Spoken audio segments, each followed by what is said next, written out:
Hi and welcome back to Reloved Guitars. This is Sam. Here we are in the workshop, and it's been a busy few weeks, lots of changes. I'll tell you more about those as we go along and pile into doing some guitar work.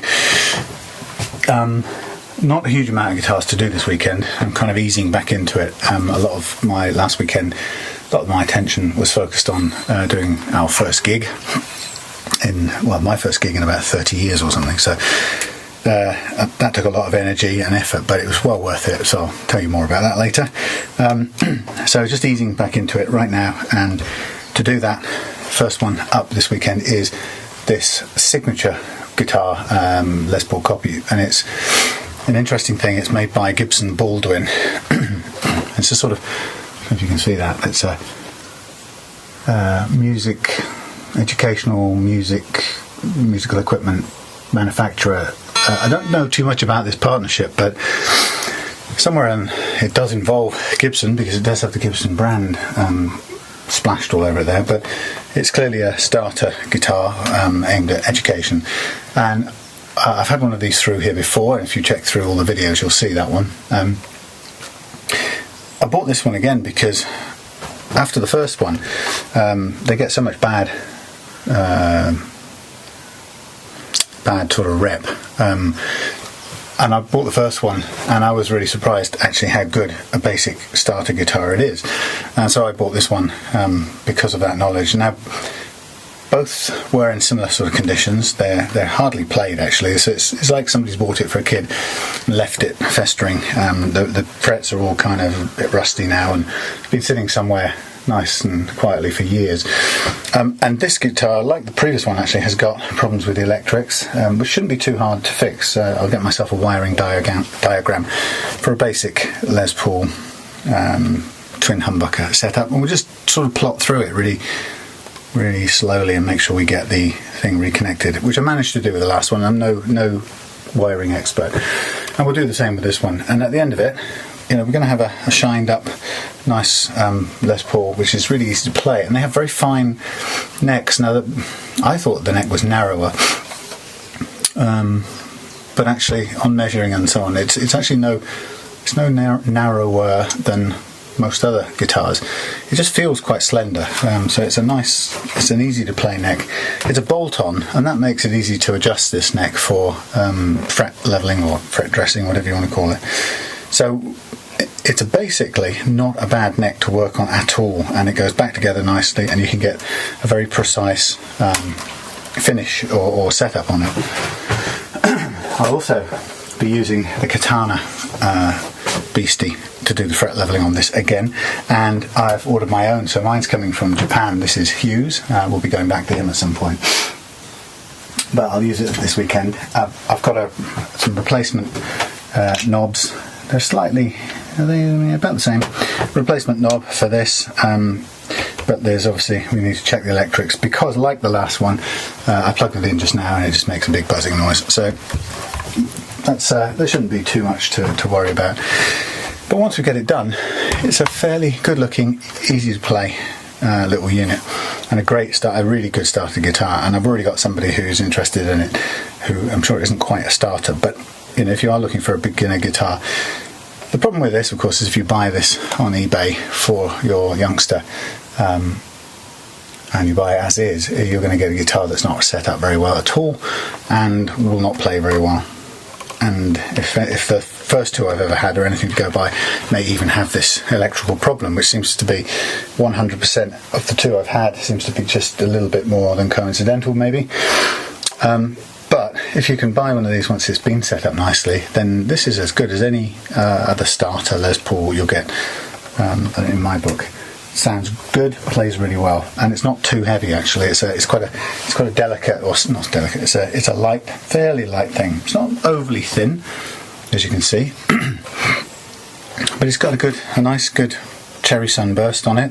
Not a bad finish. It's got the simplest of all bridges as well, which is something I very, very much like, and I know a lot of people recommend these simply because the wraparound single piece bridge is one way of guaranteeing the most sustain possible from your string anchor points. So I do I get the logic of that. I agree with Scott Grove, who swears by them.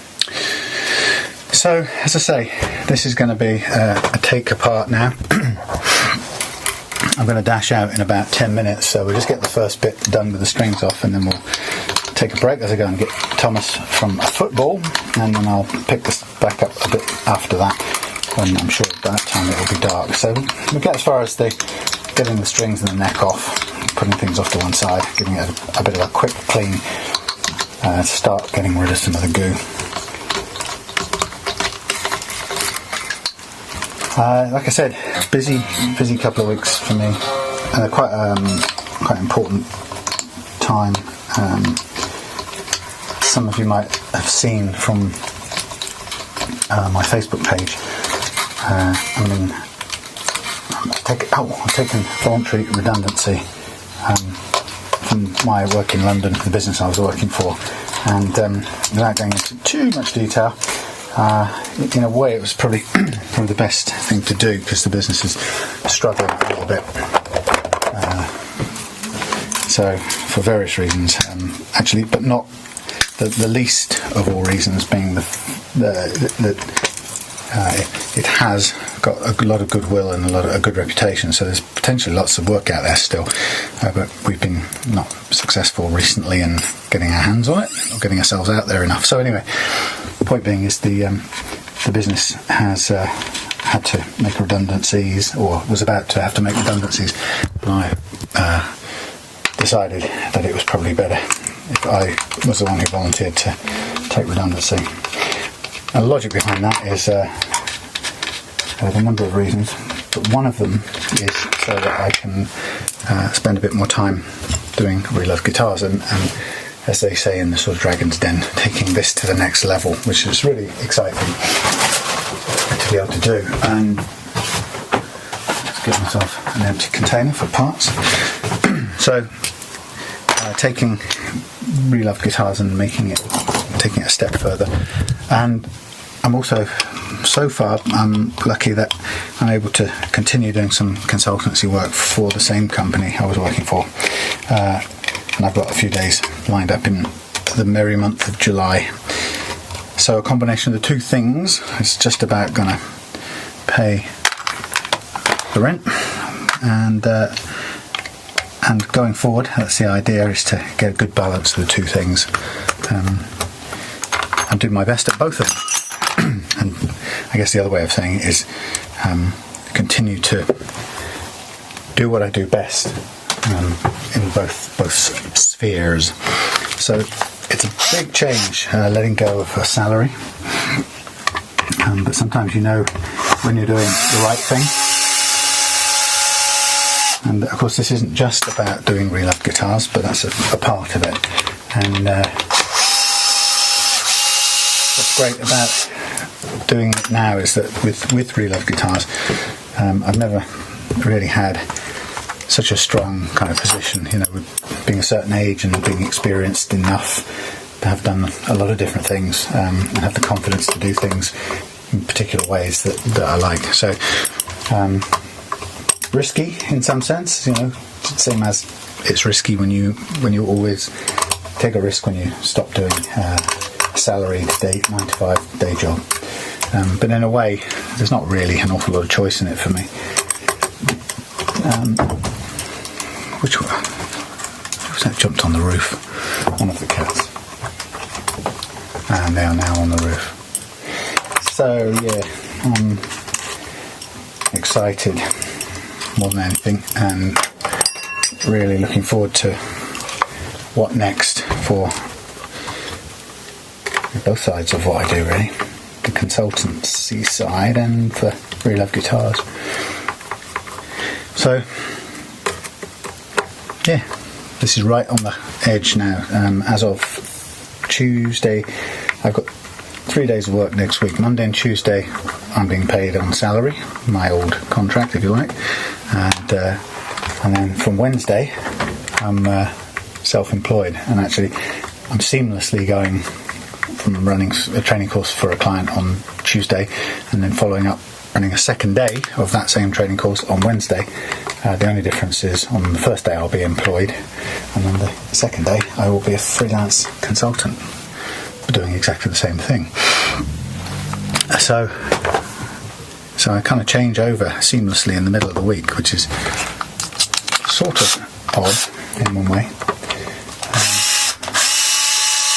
And then after that, I come back home on the Wednesday night next week, which is another change because normally I'm coming home on Thursday evening. So for the first time now in 8 years, I'll be coming home kind of on a Wednesday evening, and then I'm going to have Thursday, Friday, Saturday, Sunday, and instead of working from home on Monday for the company, and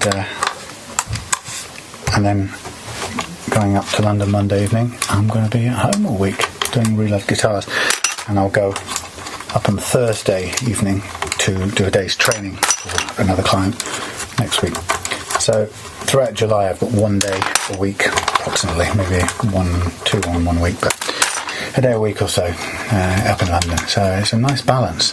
A lot more time in here to get things moving here. Now my promise to myself in July is that I'm going to take some time to relax, as well as catch up on the backlog of guitars which I've got.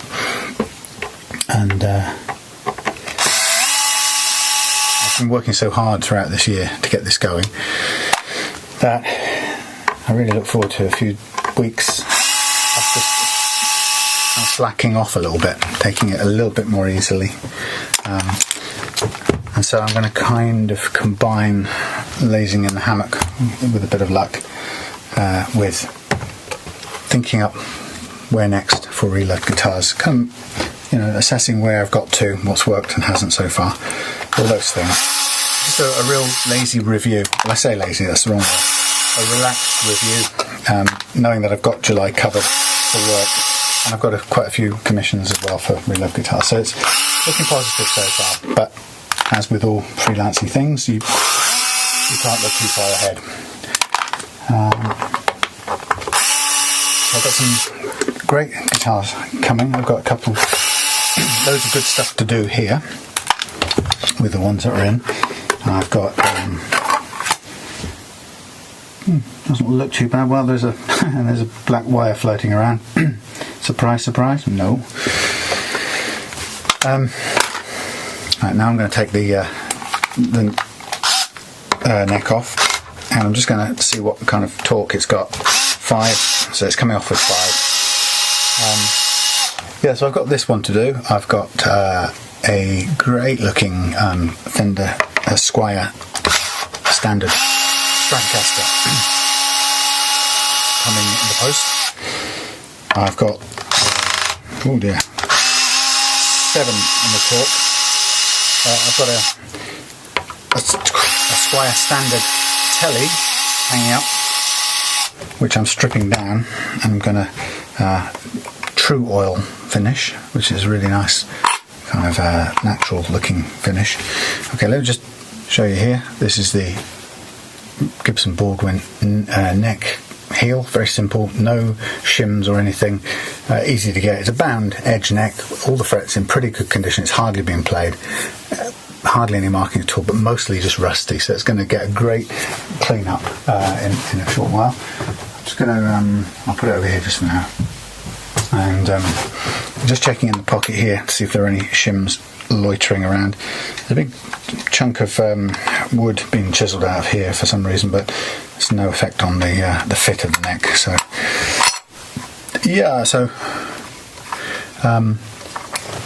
I've got this standard telly to sand down to wood. I'm just trying to find the right sander, because my little Black & Decker Sandstorm Orbital Contour sander is just hopeless.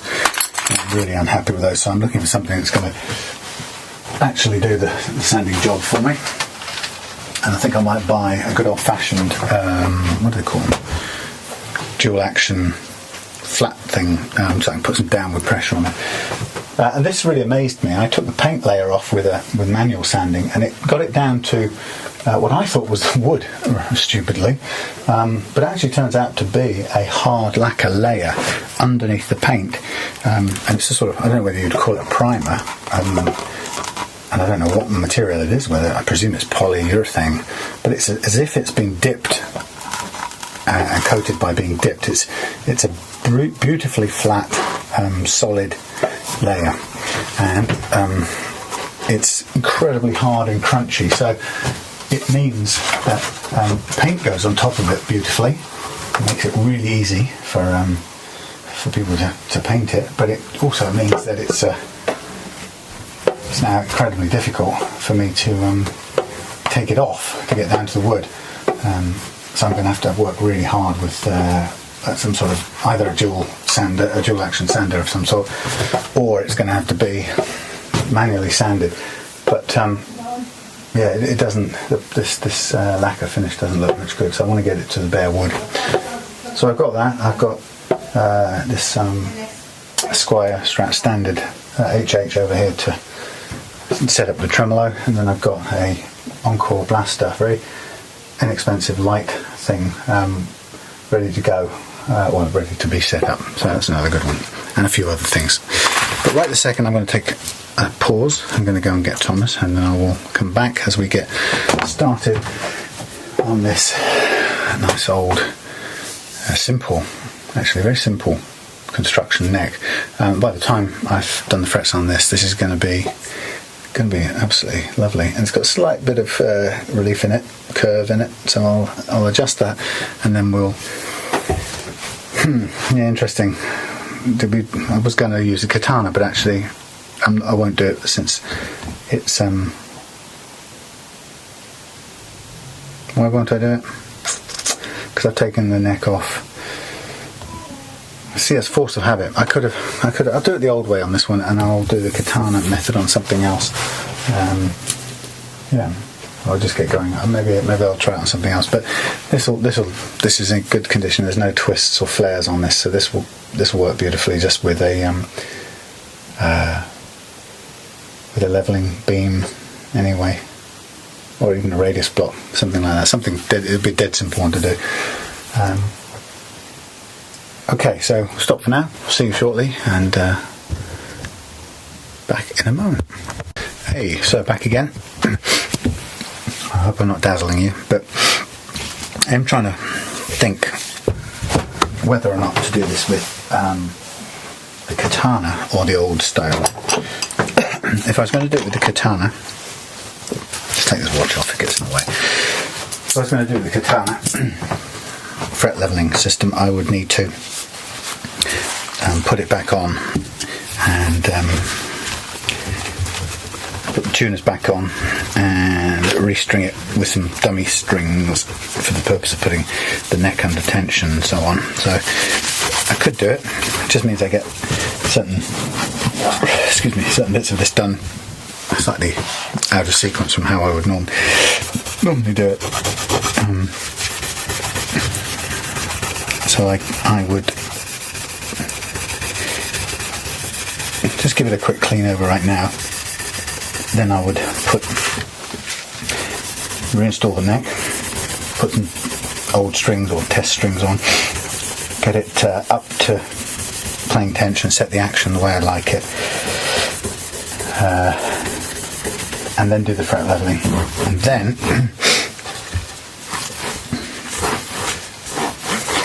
with the neck still on, then I would mask it off and polish it. So it's possible. That's the one way we could do it. I suppose realistically I might as well do it that way, since we've got the katana coming, and from this point onwards I'm probably going to want to use it as much as possible. So it would make sense to get it, or keep doing it from here on in.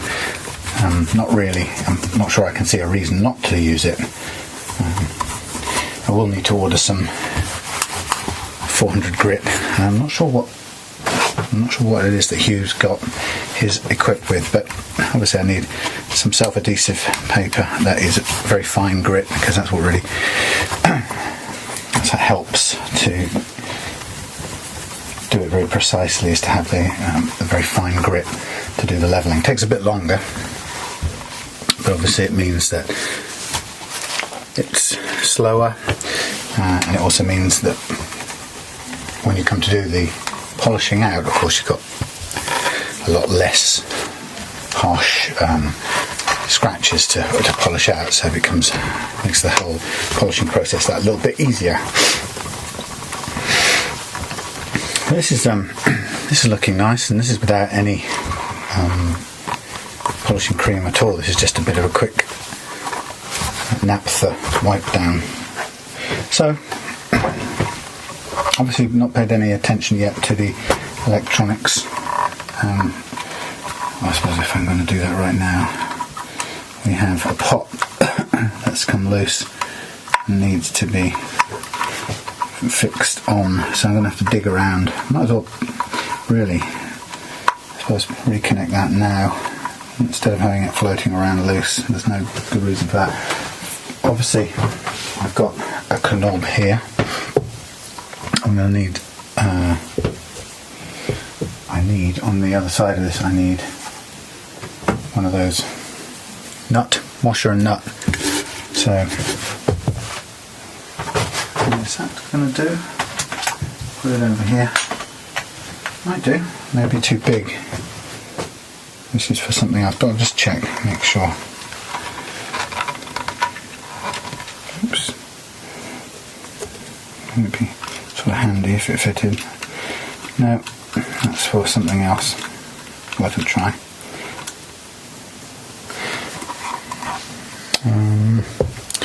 Okay, let's start by putting the lid on the naphtha. Making it stand up would help. Let's have a look where we think we'd find the bits we need. Not in there. There's a bit of sorting out needed around here.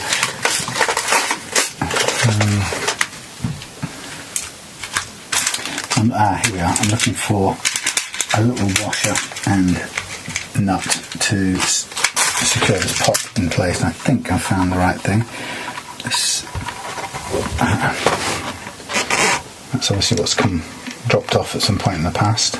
With a bit of luck, this will be matching the thread. Yeah, that does it. Do it up.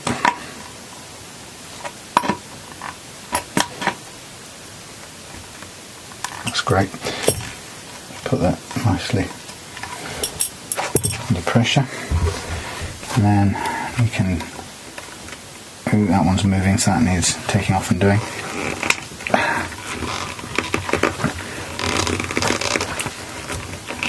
Come on, two-handers. It's really hard to get these things off. So that one's spinning as well, so that needs a bit of a screw down. It's also, it seems to have spun right the way round, which is probably one of the reasons why these things have broken some of their connections. If they spin, that's what you'll get. You'll get a breaking of the solder. So it's quite tricky. You've got to be able to do them up whilst holding them in position around the back. And there's not a lot that lets you hold it really. The other two are okay. So let's put them all in the right position so they don't even match at the moment, unfortunately. This one's rattling like it's about to drop off, which it was. So at least it will allow me to line them all up again. So let's start with getting them positioned correctly.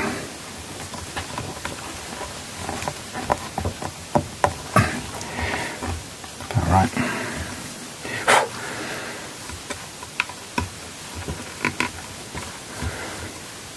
There we go. So we've gone from a guitar with only three pots and several of those spinning in all the wrong directions to a guitar with 4, like it should have, all going nicely up to 10 and nothing else after that. So that's that bit. Oh, and on top of that I've got 3 spare ones for another use some other time.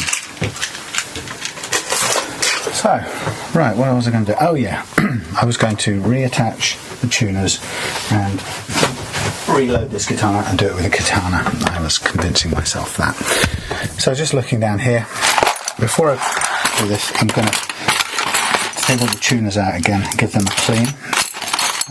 I'll put my neck plate off to one side because I'm going to need that almost straight away. So get all the tuner components. And the nice thing about doing this, well, I really like taking all the tuner bits off because it's an opportunity to give everything a clean. And of course you don't have to do it. There's nothing about this that says you've got to do it. But it gives it that extra little gleam. I'm going to put everything I don't really need just this minute back. Of course I will need the bridge components as well, so I've got to clean them. Yeah, it's a really nice part of just making everything sort of look a little bit newer. It's a nice thing to be able to do. There's a variety of little screws here. Actually, they don't all match. So we got the pickguard, electrics plate, and then we've got the ones that go, the little small ones that go with the tuners. Okay, so this is looking in pretty good nick. What I do want to do, as I always do, is I'm going to want to take the made in China off it. Just because I don't like these crappy old stickers, really. And we know it's made in China. It's a Gibson Baldwin, for God's sakes. So let's get off the bulk of it first, and then we'll get our naphtha onto it and give it a quick sluice down with this. That will loosen up the glue, and then we'll have no trouble getting this thing off.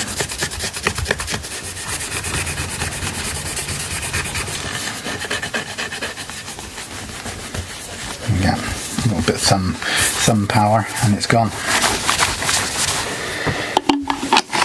Okay, so that's the neck sitting over there. Now the other thing we've got with these tuners is all of them have come with their little bit of plastic left on, which, you know, you get that when you come out of the factory, but I don't get the point of keeping it on there. You bought the guitar, it's out of the factory, now it's, you know, you don't keep the plastic on the seats or for the rest of its life, surely not. Anyway, off come the plastic bits. I get hoovered up later on when I give this place a good clean out over the weekend. And then we'll just give the tuners themselves a quick going over with a cloth with naphtha on it, and just remove any dust and stuff, just with a view to making it as clean as it can be. And then we'll do the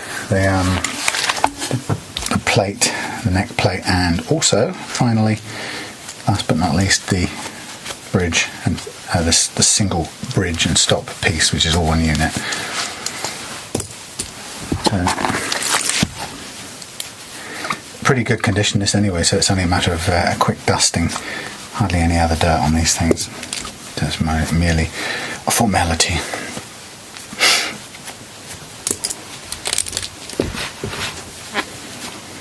So this will be a really good test in a way, because this katana system is very precise, and with a neck like this, which has no imperfections, it's probably got uneven frets. We can be pretty sure of that. But apart from that, it doesn't have any serious imperfections. So it changes a bit. Using this tool, it changes a bit what we do, because I'm just getting my head around the bits I've got to clean. Previously, we would have spent some time making sure the neck was flat, so we'd adjust the truss rod to get the neck flat.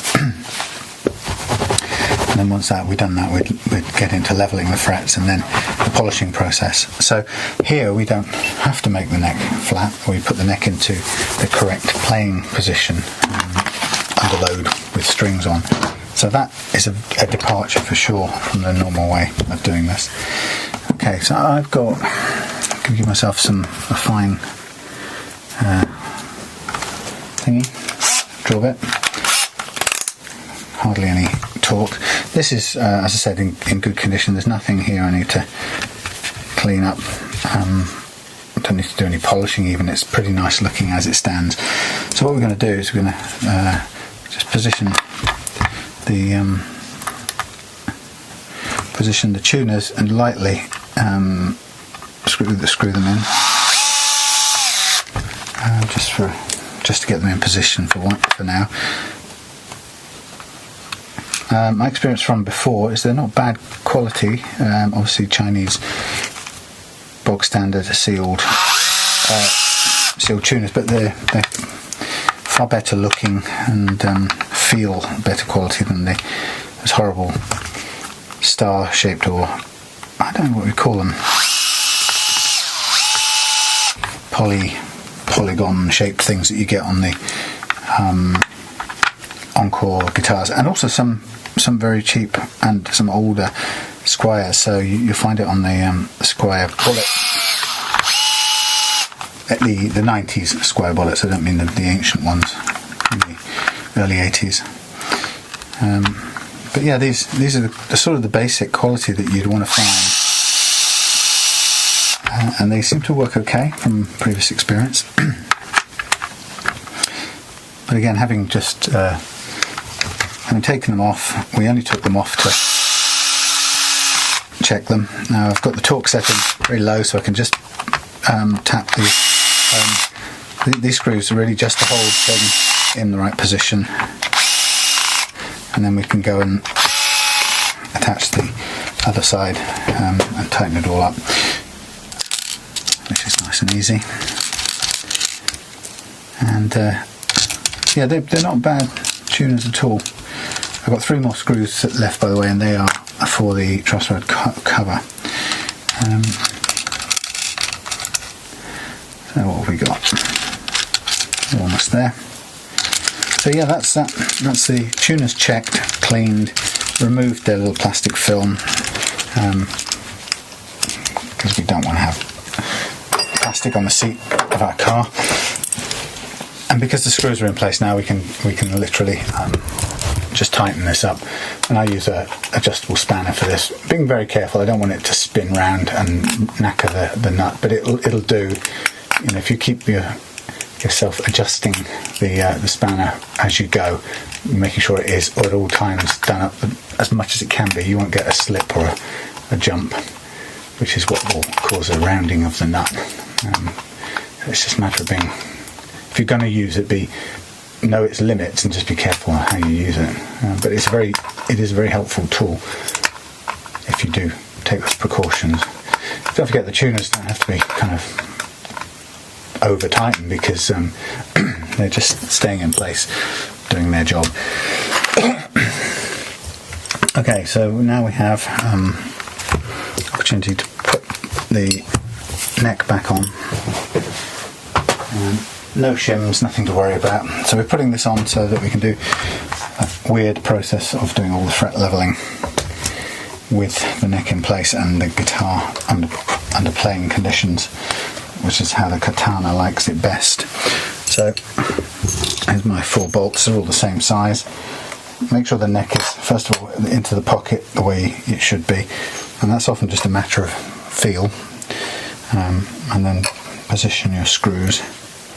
Now we had, on the undoing part, we had the kind of maximum screw pressure to do it up was actually on 7, but I don't really want to go that far, so I'm going to put these back on under up to 5 on the torque. It's not really scientific, but it will do as a gauge. At this point you want the screws to kind of travel in cleanly. They want to go in like they belong there, like they've been there before.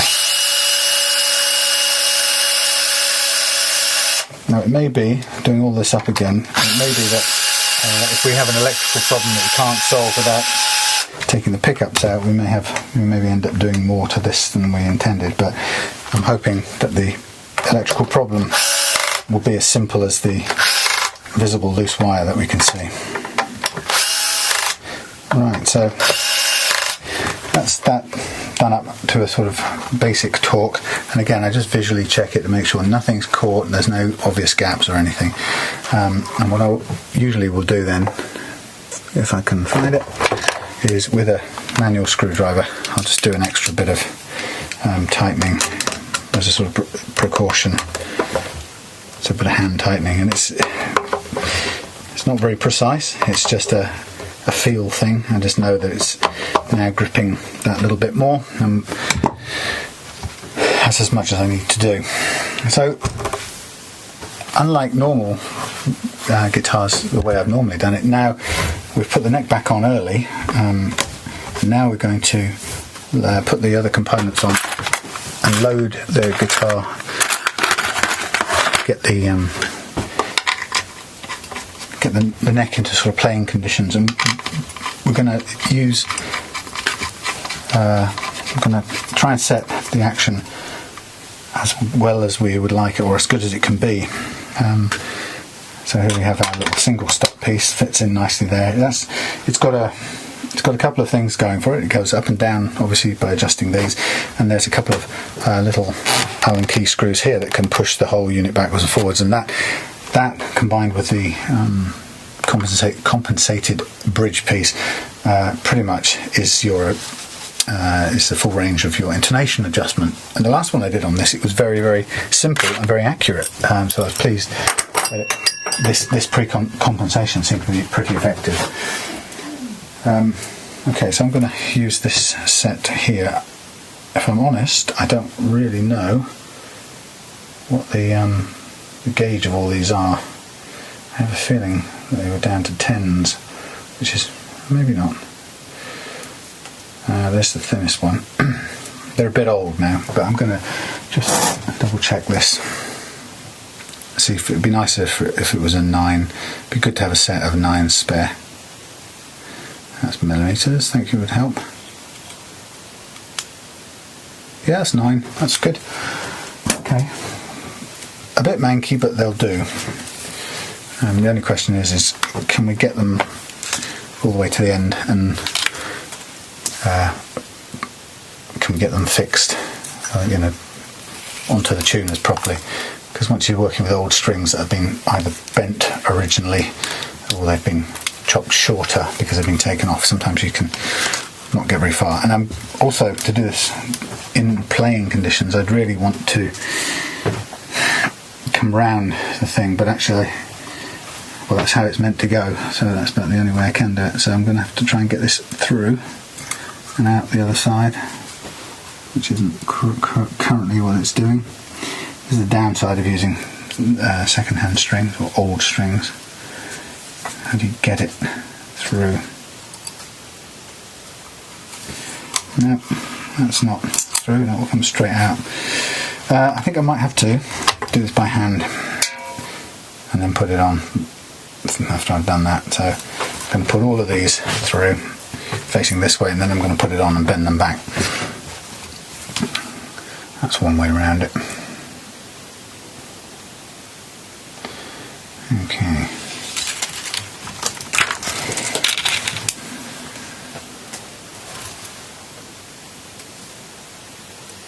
I like the simplicity of this single piece for the bridge, even with its slight limitation of how much you can do with the intonation.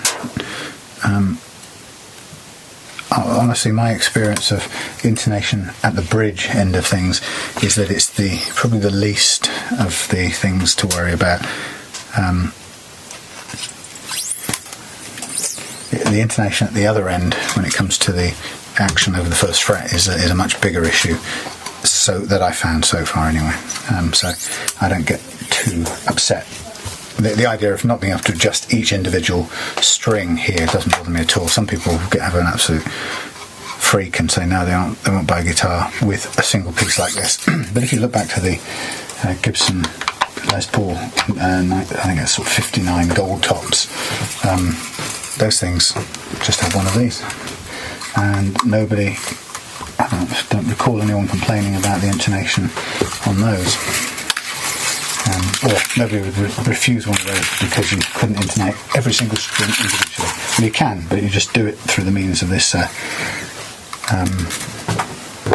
single adjuster at the back here. Okay, so first things first, let's get this poked all the way through, doubled round, and let's get it onto the tuner as quick as we can. I don't want to be doing too too long doing this. I'm not too worried about the tuning stability of this now, so I'm worried. I just really want the playing force on the neck. So that'll do. Just get it on, tighten it up. I'll see him over here. Don't know what guitar these strings came off, so this should be okay.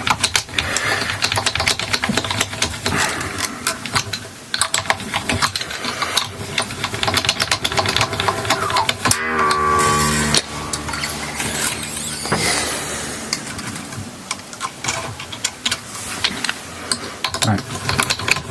So this, like I said, we'll get this under tension. And the reason I'm doing this is because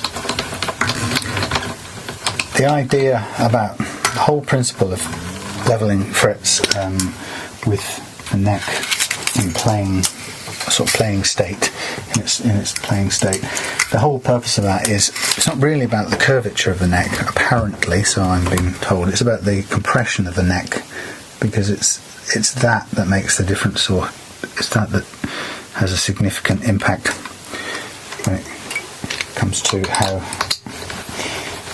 So the point about this being that if you level the frets when the neck is off, or you've used a truss rod, for example, to flatten out the neck, and then you do the leveling with the neck off the guitar but flat. The argument is that while it may look flat and you may achieve level frets, the argument says that when you put that same neck back on, the effect of compression on the neck makes it so much different, behaves so much differently from when compared to when it's just sitting there flat on the deck with no string tension on it. It behaves so much differently that it's not comparable. So the whole point of doing using this katana tool is to allow you to level the frets with the neck under, playing tension, compression effects and all. And the idea then being is that gives you a much more accurate leveling. I kind of no reason to doubt that, but actually in some ways for me there's an even more straightforward benefit that I found that makes it a good reason to do it this way, and that is that because you've got the strings on and you're doing the leveling in playing conditions, it allows you to do a bit of leveling, check your notes, do a bit more leveling, check your notes, bend a note, and make sure there's no choking. And basically, you can stop leveling when you've got the playing range that you want. And in a way, you can sort of stop even if you haven't empirically leveled every single fret in relation to every other one. What you can do is you're able to stop when you've got what you need for the low action and the kind of range of notes that you want. And I think that's quite a good thing, because it mitigates against taking too much of the fret off, or let's say it stops you taking an arbitrary amount of fret material off, which you sort of tend to do when you're just going for a relative level. It's effective, but you may take off a tiny bit more material than you need to. This allows you to stop just at that working point. You don't need to go any further than that. Okay, so not a lot of tension under here right now, but we can start to load it a bit more.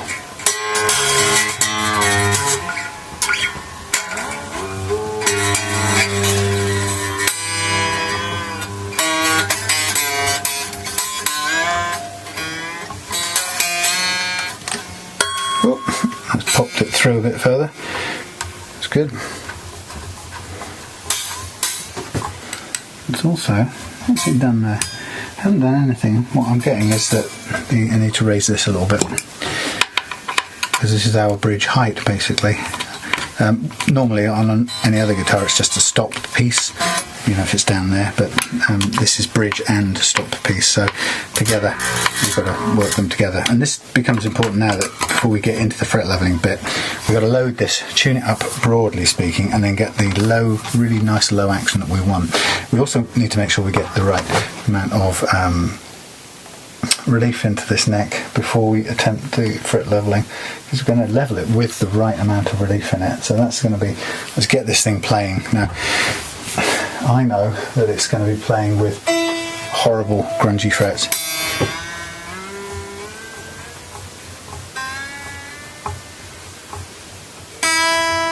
It's going to be playing with grungy frets because they're dirty, rusty, but that will change when we level it.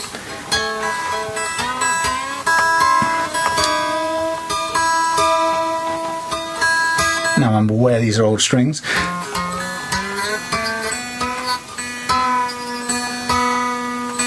So there's every chance of them breaking.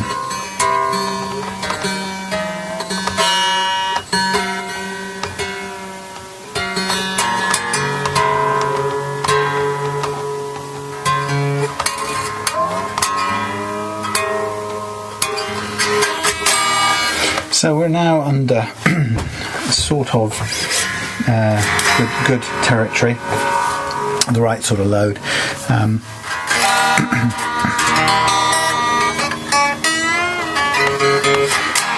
So doing it this way around, the first thing I haven't done is I haven't done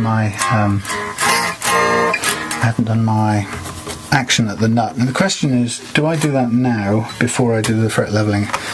Let's think about this. Fret leveling is we're going to be using the playing of the strings to tell whether we've done enough. So we're going to need to do this first. So this is a really different order of events. So yes, we're going to do the sorry about this lights, we're now going to do the neck relief in a different order. I'm going to work it off 9s, but actually I'm going to use a 10 set because I want a bit more space. I've discovered this idea of using exactly the right gauge nut files really doesn't work for me. I would prefer to use a slightly larger one. The amount of difference that this makes, I mean the amount of size difference is minuscule, but it gives you just stops it binding if you use a slight tiny bit over. Okay, so what's the process here? Well, bear in mind that when you leave the neck fold back or lean back like this under gravity, it's lowering the action. Okay, if you put it on its end there, it's kind of bending the neck and increasing the action. You can hear it on the note changes. Now, I could be putting it up on its end like this and saying, right, I'm going to do all of my measurements up on the end using my gauge. I don't have a problem by doing it this way, and the reason that is I know it's not going to be strictly accurate. So if I measure 0.3 of a millimetre here when it's in this position, I can guarantee you when I put it up like that it's going to be 0.5, right? But that's all I know. I know it's going to increase because the gravity is going to be off. So I am able to pick a point here that's going to be, let's say we do it in metric, so let's say we do 0.25, which is on its own quite a low, quite a small gap, but I know that 0.25, once I've achieved it, will then go up to about 0.35 when I do that. So if I go for 0.25, I've got a safe margin because it's only going to increase when I step it up. There's a lot of arguments that people go, you can't do it that way, it's totally wrong, you must always do it that way. Well, what is true is that it is going to be played in this position, right? That's absolutely true. What do you need to do? What's the important thing? Well, what's the important thing is that it has the right clearance in this position. Okay, that's all that matters. It doesn't matter how you get there. So if you start from this position and you let the neck be under gravity, and you know that there is a difference between, there is less clearance with the neck under gravity and more clearance when you sit it up here, you just know that whatever you set here will increase. So you pick your number, let's say it's 0.2, and you know if you're aiming for 0.3 over here, you know it's going to be 0.3. And as long as you do it at 0.2 all the way across, you know it's going to increase. I'll play on the safe side and go 0.25 as a minimum, and then I know it's going to be something like 0.35, which is a good working height over the first fret. So you get what I'm saying. Don't just blindly follow the advice that says you have to do it like that. There's a reason why people want to tell you that. It's because a guitar is played in that position, and if you aimed for 0.25 in the playing position, and then you did it like this without thinking, and you aimed for 0.25, what's true is that when you pick it up and play it, you're going to get buzzing down here because you're suddenly down at 1.15 because of the effect of gravity no longer pulling on the neck. So it's about being conscious about what's happening. You don't just do things automatically. So between you and me, if I'm aiming for let's say 0.35 as a good working height over the first fret here from experience, then let's say 0.25 here, knowing that the gravity is currently pulling this neck down and making this gap smaller. Get my logic? Okay, so the principle of this is I'm going to start from the D string and work lower, and then I'm going to start from the G string and work that way. So first of all, I put my feeler gauge under there on 0.25, and I just look, watching the shadow, listening to the note, and I've got myself a clear gap. So I'm going to take a tiny bit of the pressure off this, move it to a different slot, and I'm going to just work cut the nut down, and I want to go until I get it down to 0.25. And now I'll know that because it will be deadened, but right now still ringing, and I've got some space under the string to fit the feeler gauge. Not a hell of a lot, so I cut it a little bit more with the nuts file. Being conscious to just tilt it backwards a little bit all the time. It always needs to be tilting back. Okay. What's also true, and this is slightly different from the other way round I would do this, when I cut this to the right action before having done the fret dressing, which is the opposite way round from how I used to do it, this way round, it means that by the time I start doing leveling on these frets, that gap is always going to get slightly bigger anyway, by default. It's not going to be a huge amount, but it will. The katana tool will take some material off all of these frets, tiny amount, but we can expect whatever we end up with as a clearance here to get a tiny bit larger. It's not going to be significant, but it's going to be a little tiny bit. It's just the different way round of doing this. It's because we're doing this part of the process now instead of later. If we did it the old way round, then I think that's about right. If we did it the old way round, then we would be doing it last, and we'd be getting the first fret action perfect on the freshly leveled frets. Okay, so there's my first one. I'm going to now jump down to the next string, and again I'm going to follow the same position. I know the neck's under gravity, and I'm going to put it under tension so at least it sits perfectly in this slot, and I can now see the difference between the two gaps because of the shadows, but I won't trust it entirely. I'm going to keep measuring as I go. Okay, so a little bit of cutting, blow the dust away, really measure it. This is quite a brittle plastic, so it cuts pretty quickly and pretty effectively, so I don't want to overdo it. If I overdo it, I find myself resorting to a new nut or using some super glue and baking soda as a way of filling out an overcut nut. There's young Morris has come in here. Again, I can see now just by the reflected shadow, or the shadow, I can see that we're very close to the same gap over the first fret. So I'm going to be very careful. There we go. We're at the mark. So it's very little work you have to do. And here we go now onto the E string. Remember, as I say, once I've set these, then I know the gap is going to increase just slightly as we do the fret leveling. So this one's got some work to do.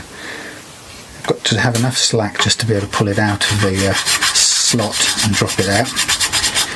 But I want it taut enough so it'll sit all the way down into the slot as well.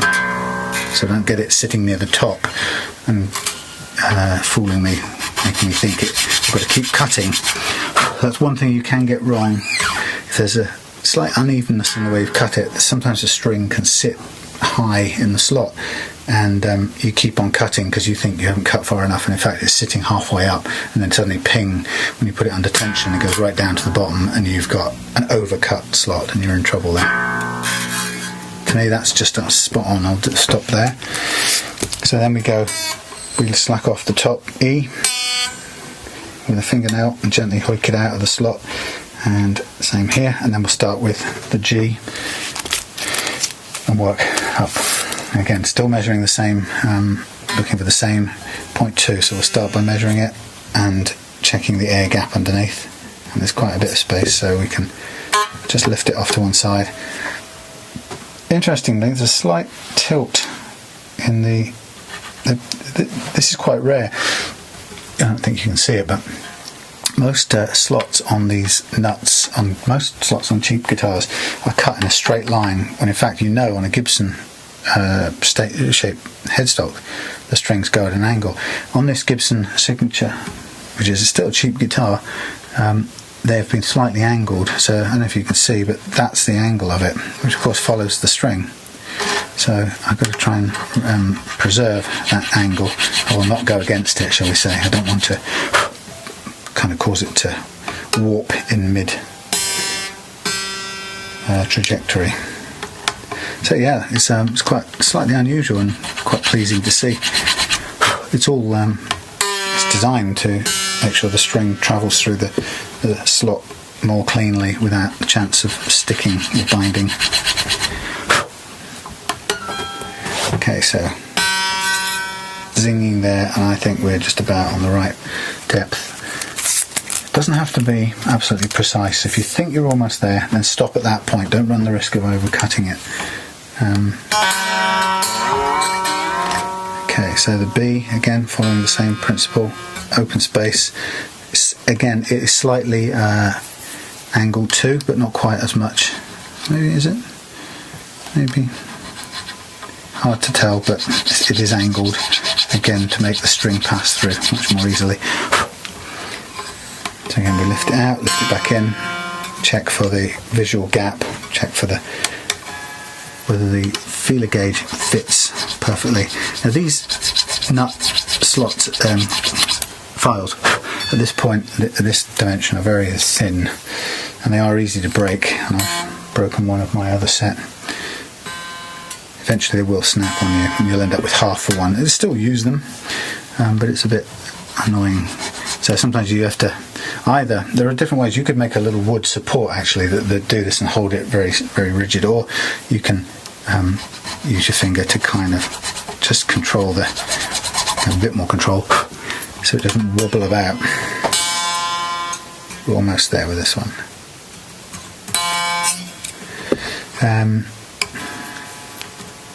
But yeah, or even to the point where you just lighten up on these very, very thin ones so that you don't run the risk of snapping one. That looks good to me. I'm going to stop there, and we're going to the final and even thinner one that runs through the E.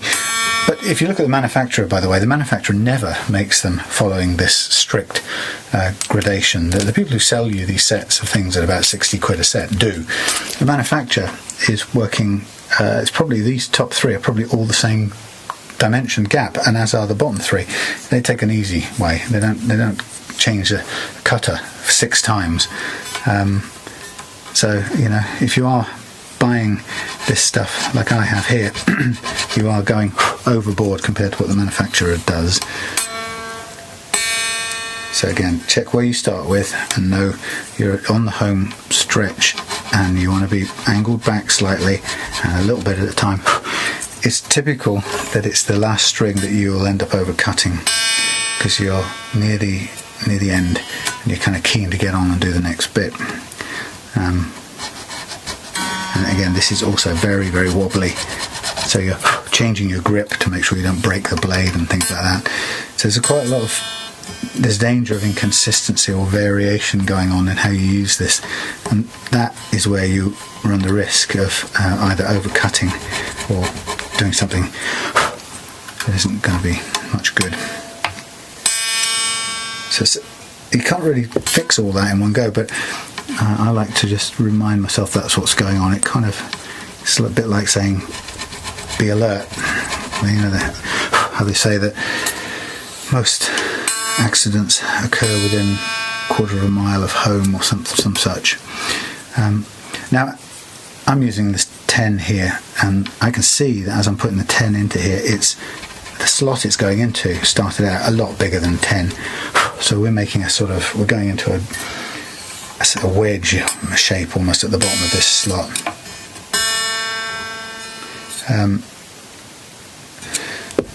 Which kind of runs the risk of wedging your string in there, and I can feel that the nut file is trying to bind, and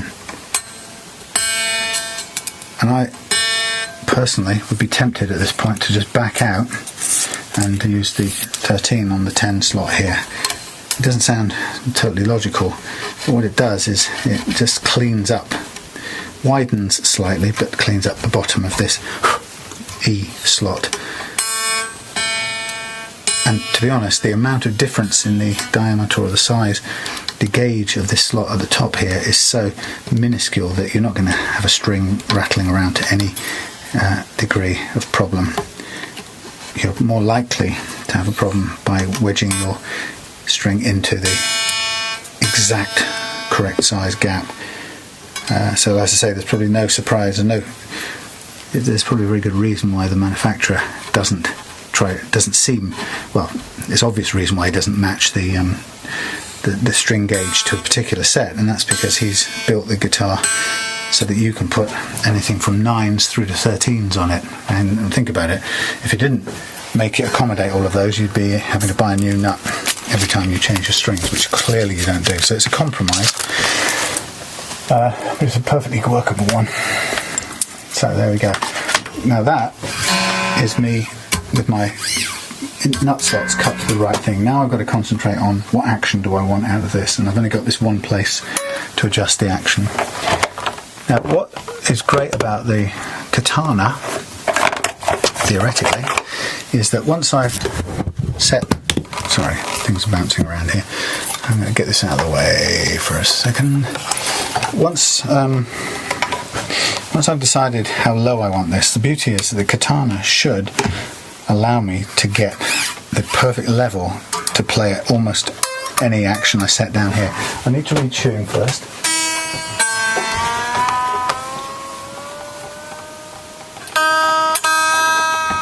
Again, mainly to put it under tension.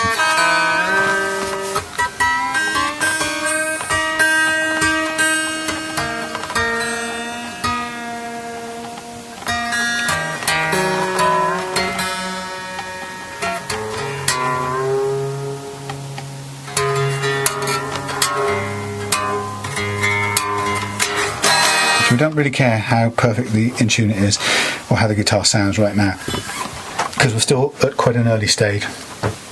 We're going for getting the neck under load, and we're going for getting the action right and the relief right, and then we're going to level the frets using the katana. Then we're going to do the polishing.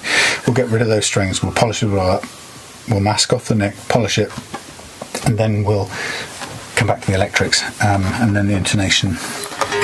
So it's all a bit different order. Oh, it's so grindy, those frets are horrible, but that's what we're here to do. So the question for me is how much of an action do we want? What sort of playing action do we want on this thing?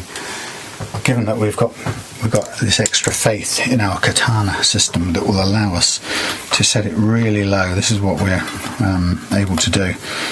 And the katana will work it out for us. Now this is stupidly low. This is 1mm at the 22nd fret on the bass side, and even less on the treble side. So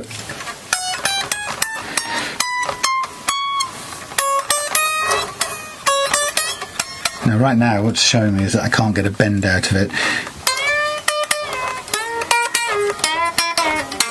God, it's horrendous condition.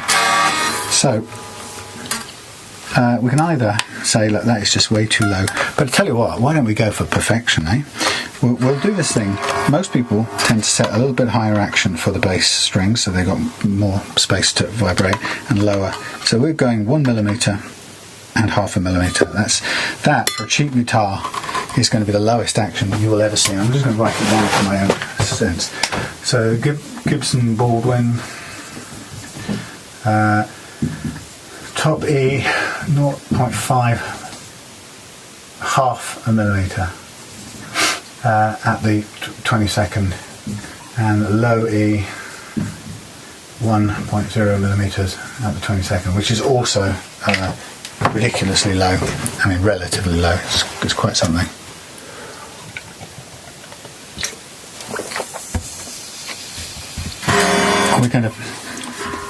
We're going to trust that our katana system is going to allow us to do that. We've got our nut action set, so it's as smooth as anything to play down here. And we know that it was 2.5 millimeters laying down. We know it's probably more like 3 or 3.5 over the first fret, which is what we want. It's cool. Next question is, what relief do we have? And if I just do the fretting at the 22nd fret and fretting capoing, if you like, at the first, and then we're looking for what's the gap in the middle, and that actually visually is quite a lot. There probably are some readings that you can go and get.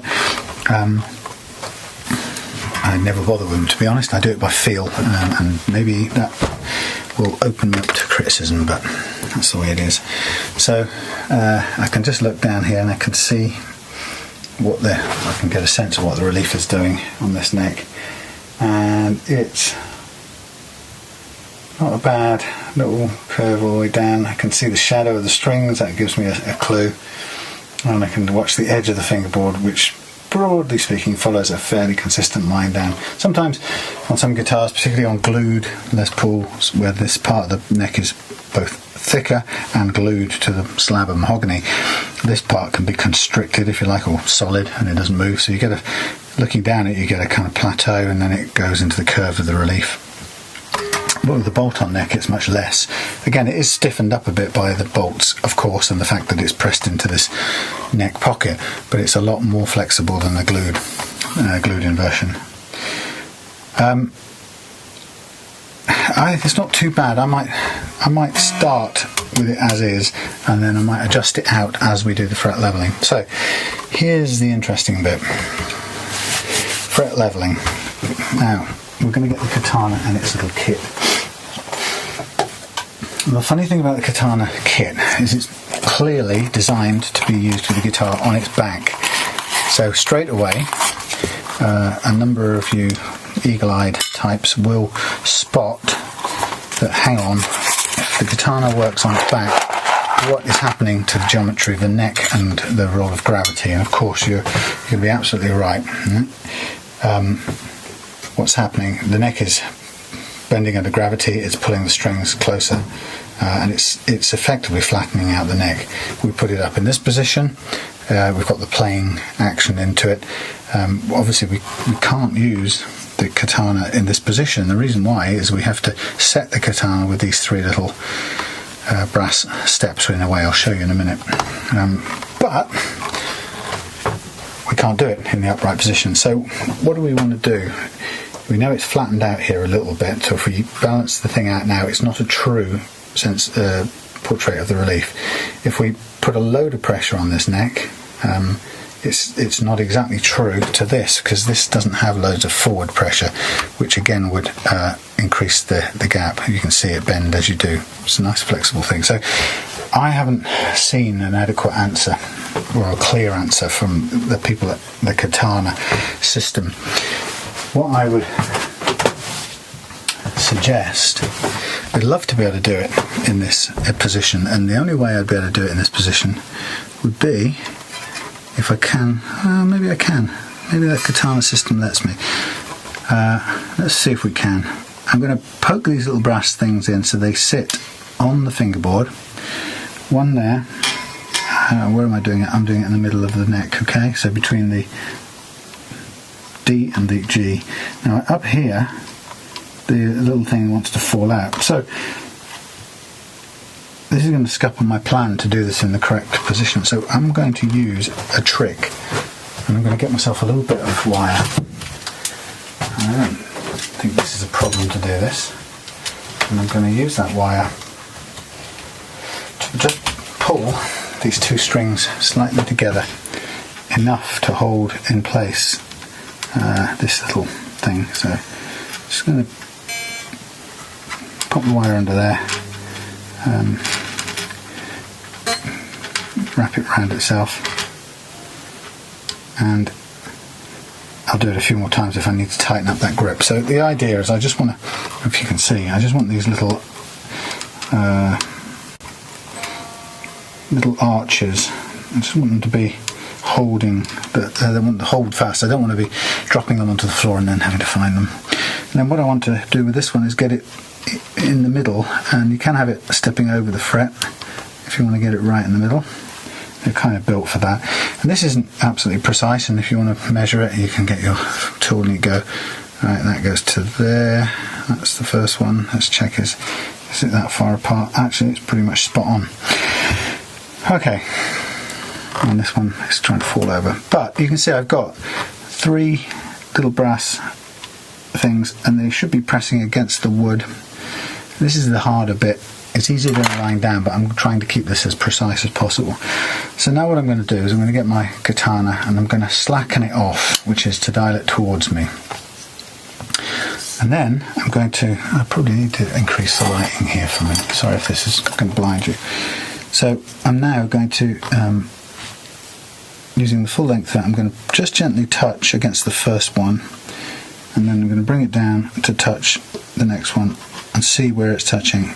And actually, right now, I can feel it's clearly touching the one at the top end here more than it's touching this one, which also is not sitting exactly flat at the moment. So it's touching it more than it probably should do. So just back to here. It's clearly making contact between here and here. And that tells me that with a straight beam, obviously, if this is bowed slightly, which I know it is, a straight beam will just go across the top and miss out this one. It practically, to all intents and purposes, it's not really contacting this one at all, because this is sitting in a ditch.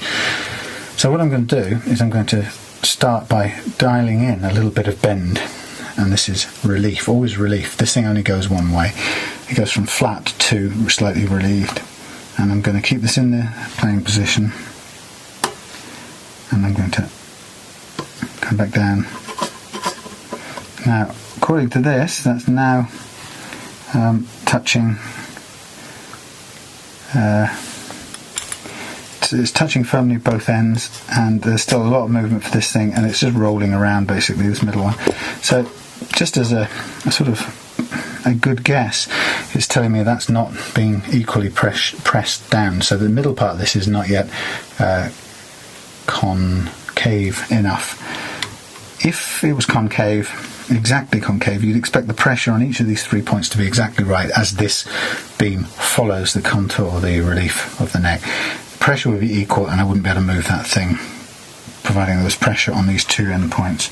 And so I'm pressing now. I don't want to distort this beam, but I just want to let myself feel underneath, and it's still rattling around. So I'm going to put a little more bend into here, and I can look down here and I can see that I'm getting a curve now out of this. And again, just reset all these, make sure they're held in place, and then I'm going to gently apply the beam back onto here, and I'm going to notice, I say, I'm not pressing in the middle. I'm just looking, feeling for, is this thing under the same pressure as these 2 end bits, and it isn't yet. So again, I'm going to dial a bit more curve into this. Slightly confused by the buckling of the some of the sandpaper, but so this I found out the last time is quite the most important and delicate bit. You've got to not think or don't accept you've got there. Pressing on both ends, and is there movement? There's still quite a lot of movement under there of that middle one. So again, still doesn't have the curve. Even though there is a bit of curve, it still doesn't match what's in the guitar neck the way it's currently set up. Now, once we've dialed in a bit more, we would expect to start to find no movement in this middle one. And I'm going to dial a little bit more curve in. There comes a point, this only goes so far, and it doesn't go very far at all. It's only really set for a small range of relief that you would expect to find in a guitar, and any more than that would be outside of the range of relief that you'd really want in a guitar. And it will give me that feedback, so that right now, if I put this on here and I don't get a good contact with all the little arches, which is actually now spot on, what I can suggest is, again, now gravity's changed the whole profile, but I would now be able to tell you that this curve that I've dialed into this this beam now using the internal truss rod in here, that is at least equal to the curve in this neck. The fact that it's on the extent, or the upper extent of the adjustment on this thing, tells me that realistically it's probably a little bit too much relief in this neck, more than we actually want. We wouldn't really want to be dialing that much in. So the thing about this process is you've got to be really sure that you've got what you need. It's kind of difficult because if you've got uneven frets, you'll get choking and buzzing. And sometimes it's hard to tell whether that's because you've got uneven frets or because you've got too much or too little relief in your neck. Now, again, let's just do this in the right position. Stay there. Looking at the relief in this neck, actually that is. Let's go on our gut instincts or our eyes. And let's be precise about that. Be precise. Let's say that is too much. And what I'm going to do now is I'm going to follow my guide. I'm going to go clockwise and tighten out a bit of that relief and take some out, because I think we don't want that much. Okay, so my truss rod Allen key adjuster in there, and wow, that is stiff. So this is a first concern. We have some movement. It's very stiff. I'm going to leave that catch up, and I'll turn it around and we'll see how much difference that makes. Not a lot yet. Okay, now when we flatten this out a little bit, we'll expect it to find that this is too high, and what will happen is it will be hitting in the middle, and the end one will be free, which is now the case. So we have taken a bit of curve out, but not quite enough. We could take a little bit more out, so we want to go clockwise, in which case it's towards us this way. I have to kind of always remap it for my brain. That's not very good at this left-right thing. So I'm going to do a little bit more. Very stiff. And then check it again. So this is, I suppose you could say, this is now a degree of precision that we weren't able to do before. But as you can see, now that's more like it. We're really right down low. Now this means that I'm going to reset my katana back. I'm going to start from the beginning again, and it's going to go flat, and I'm going to assume nothing. So start from absolute flat, and we've got clearance in the middle, bit of curve, hold it down on the ends, and just again look for the load of movement in the middle, bit more curve. It's a very impressive little system. Took me a few days to get my head around it, but when I did, I started to have a lot of time for it, and this today will be a good test, because it will only be the second one I've really done fully using the system, and it should be able to tell us, we should be able to see quite quickly how well it's done it. And because it's very mild, it's very fine sandpaper, it means that we don't run any risk. There you go, that's now contacting that pretty well. And if we look down there, we can see a distinct curve, but it's not a monstrous curve. Okay, so what we've done is, in the playing position, we have matched the katana to the relief of the guitar. Now we get this little device here, which we put between the strings, and we sort of slide it, supposedly. I'm going to use a bit of a cheat. We slide this thing all the way down to the end. And I kind of think the idea is to you widen it. I'm not really quite sure, but you want to get the katana now under the two strings in both cases. Okay, and then we drag this all the way to the edge, and it lifts the string far enough away. So I now have let's get that lined up with the edge. So now I'm starting to sand or level the frets. I'm using my fingers just to track the edge of this, because I'm only doing that little strip underneath the top two strings. That's what this is all about. The beauty of being able to do this with the string still on, and hardly doing any movement. I'm not really over stressing or pressing anywhere, but you can see everything now is happening, not only in the playing position, so the neck is in the relief position, but has the amount of relief in it that we've set, that we say we want. It's also under as much compression as it would be with a set of Ernie Ball 9s on it.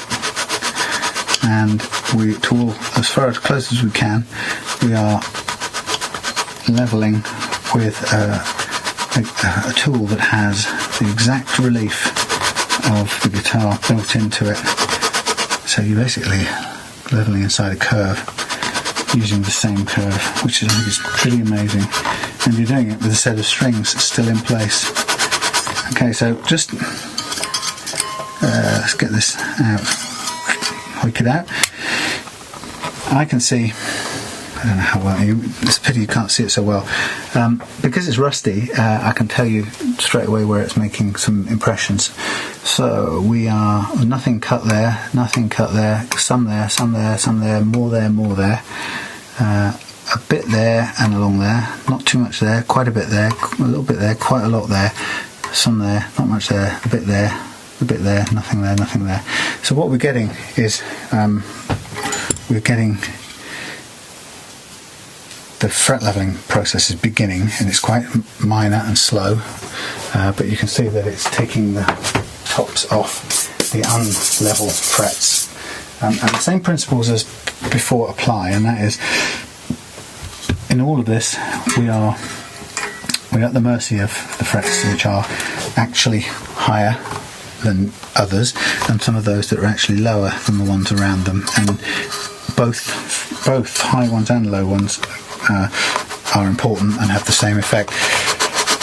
So the high ones obviously block out and choke the adjacent, the frets behind them, and low ones make the ones in front appear higher and therefore cause choking and blocking that way. So this is very gentle. Yes, you can see it's quite contemplative, or what's the word, meditative, very Japanese in its precision. I know it's a bit racist or stereotypical, xenophobic, something or other, but I like it. So I'm kind of going up and down. I've got a bit of range because I can bend it up and where the strings are, so I'm not just constrained to only one tiny little thin strip. I can go up and down a bit, and I'm pushing with my fingers, and the strings aren't getting stressed particularly. They're just sitting there. Get the occasional twang, as you can hear.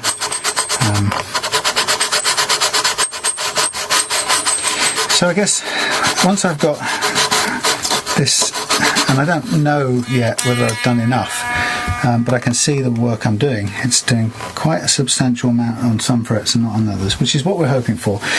Now at this point in the game, the frets, if it is doing any cutting, then it's taking them and it's flattening them, which is, we know that we have to reprofile these afterwards. But for now, what I'm really interested on this top E now is to, let's take this little stretcher out of the way for a minute, spacer. Go back to our setting. Now,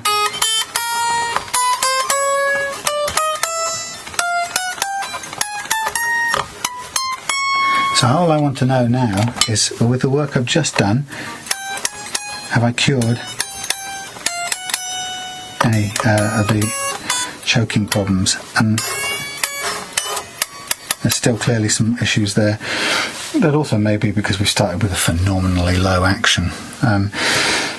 We can just, if we want to, we'll do all the fret leveling as much as we can, and then if we still have some problems, I'll just raise this slightly, because it is, as you probably heard me kind of commenting, that is a stupidly low action. So I'm just going down to the next strings, but I'm effectively going 2 and 3 now. I've done 1 and 2, now I'm doing 2 and 3, and I'll do that a bit. Sorry, get that under there, and I'll do a bit. Make sure I actually get underneath the string, and then I'll just work away under there. Again, I'm sort of supporting it with my fingers and working it with the other hand, and I'm just when I want to bring it this way, I'm just pushing up a little bit, and then I'll slack off and it'll drop down under gravity. But it sort of lets me kind of do fairly wide spread of the frets. I'm pushing a little bit, I suppose, in the middle, but I'm mainly doing it so I can hold it evenly. If I wanted to, I could hold it a bit either end. There's lots of different ways that you can do it. It's very, very precise, so that you've got to watch carefully and see what you see. So, for example, let's take this out and have an examine. If you're doing this and you see there's nothing happening at this end, then what you know is you've set the relief wrong. Or, for example, if it's cutting at this end, but nothing in the middle, you know that you've probably misjudged the relief. All right. These 3 points that you balance it on are very, very accurate, but you've got to be confident.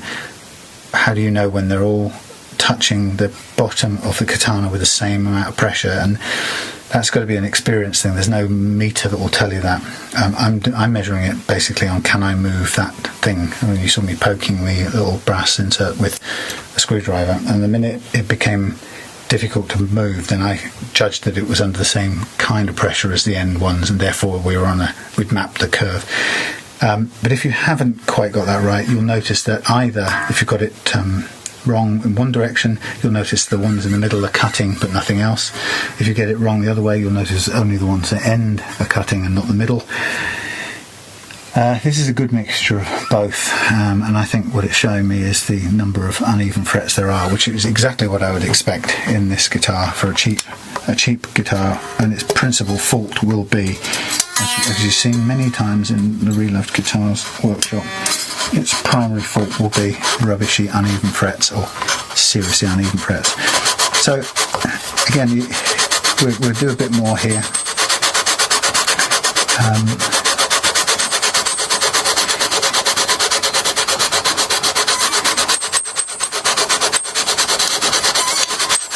Theoretically, the same principle with this should apply in that once your frets are level, every single fret should just be kissed by the file, and when it is, then you know you've reached a kind of relative levelness.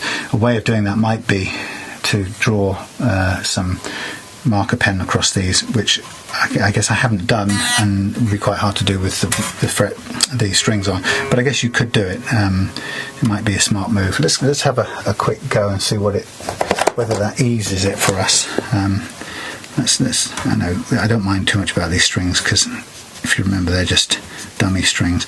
So I'm just going to mark these up to give myself a guide for some of the second half of this job.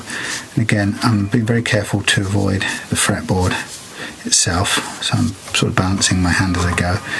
And I'm doing this because a principle should be that if I have got both if I've managed to match the relief of the katana to the relief of the neck, and when I have reached relative level of the frets, I should be taking a little bit off all of these frets at the same time.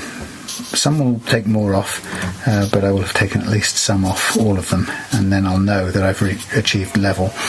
And so the black pen, as in previous versions of this job, the black pen should be a good indicator, and I could, if I wanted to, go over all of it, but I'll just do this for the second half of these strings as I move over to this part of the fretboard.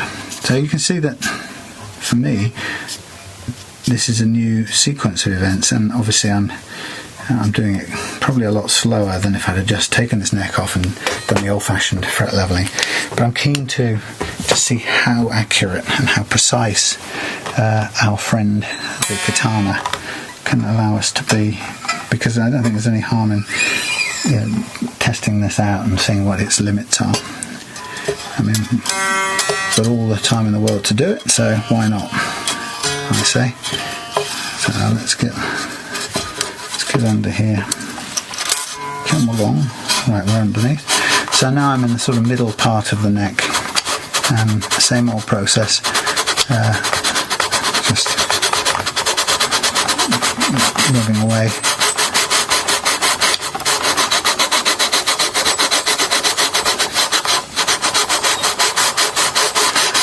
Again, got quite a bit of leeway up to where the string starts to push, down to where it starts to push on the one underneath. Might as well use all of that room. We're doing it a pair at a time, so we're covering everything twice at this rate as you move it across, but that's fine. Nice and slow. I can see it removing material. I guess taking it out now, what I'm looking for is I want to see that it's taking something off everything. So it tells me I've got, if I see that, I know that at least I've got the relief of the tool set right. It's not quite hitting yet. It has it in the previous runs, but on that run it didn't hit this first fret, but it's taken quite a bit off number 3, so it's telling us number 3 was significantly high. It's taking a bit off everything else. Number 13, 12 and 13 are a bit high, 14 high, 16, 17, 17's high. So it's, the fact that I can see the difference between them is telling me very clearly that there are significant variations in the heights or relative heights of these frets, and this is addressing it, which is great. So, and again, we've got the sort of, we're pleased to be doing it in the upright position, so we're getting as accurate as we can relative to the playing position. So we're doing it as good as we can.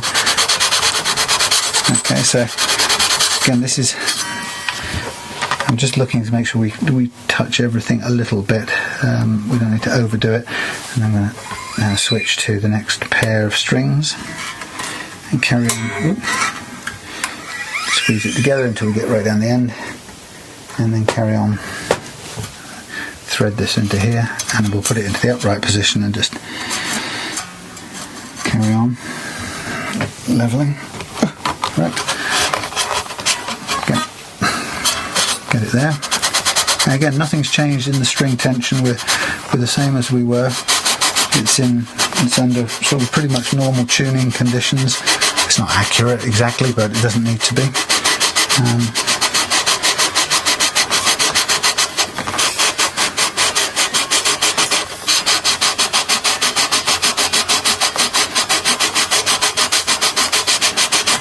And of course, once we've done this, then the next part is to take all the strings off, and then we'll mask it up. We will reprofile the frets as normal, and then we will polish them out as normal. And then once we restring it with the fresh strings, what we expect to find is this is a much more accurate fret level than previous ones. And this, we're seeing that fret number 3 is really high, or was really high comparatively. We don't have to worry now that these things are what's the word, flattened. We expect that to happen. That's what you get with unevenness. Okay, so go across to the last pair and work them. That little device at the end, you can see, is it just lifts the string high enough to get the tool underneath and to give us a clear run at the fretboard or the frets. Again, similar sort of thing. I'm just holding it in place, not really putting any pressure on it when I'm doing that, just making sure that I can get to all the frets. Just helps me control it.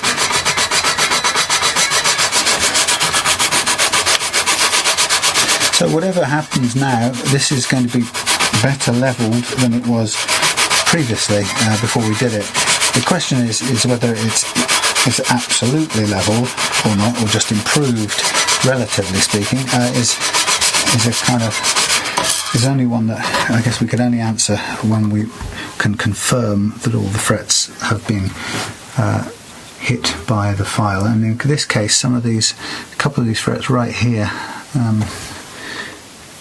just here haven't been, although some of them have over here. So it's also not the case that the fret is uniformly high or low all the way across. As we've seen from many other versions of fret leveling, you can often get a very high bit on one end where the fret hasn't been hammered in properly, and it might be perfect down here, in which case you don't expect to see loads taken off. But as we said, the principle is we do need to see everything to make sure it is relatively level. Everything has to just be kissed by the file, if you like.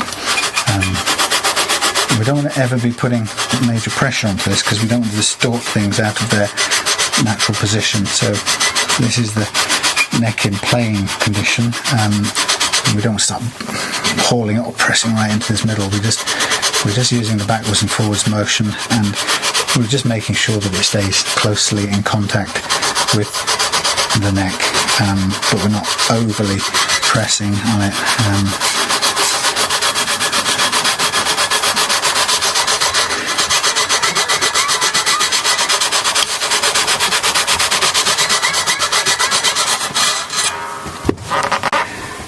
Yeah, nice, getting there. Again, some of these are not quite touched, but getting there. And some of them quite a lot more than others. So down, I can say of these, that one's touched, that one's taken those three quite a bit off. Those three touched. That one, let's just check.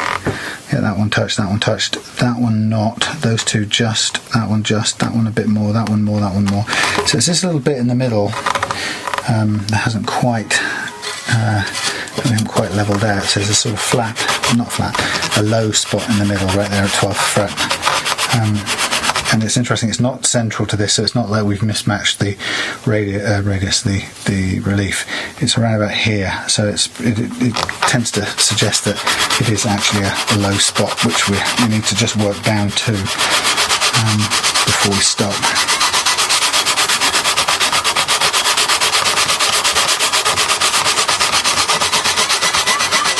Okay, so sorry this has taken such a long time, but I thought you might like to sort of follow the whole process and really, I suppose, it's track the thought process going on alongside it. I'm going to come back now across these and do a little bit more on each one. It's very, very mild levelling, so we're not running risks of taking tons of material off here. We're just slowly and gently doing it.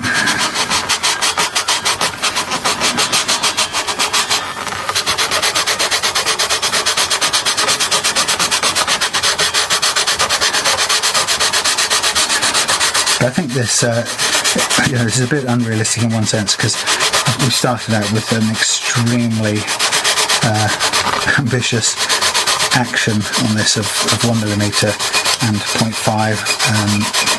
I don't really think I've ever seen a guitar play at all like that. Not at that sort of size. That's really ridiculously low. So I think we're kind of over cooking it a little bit there. But let's have a look. Oh, that's not a good way of testing it.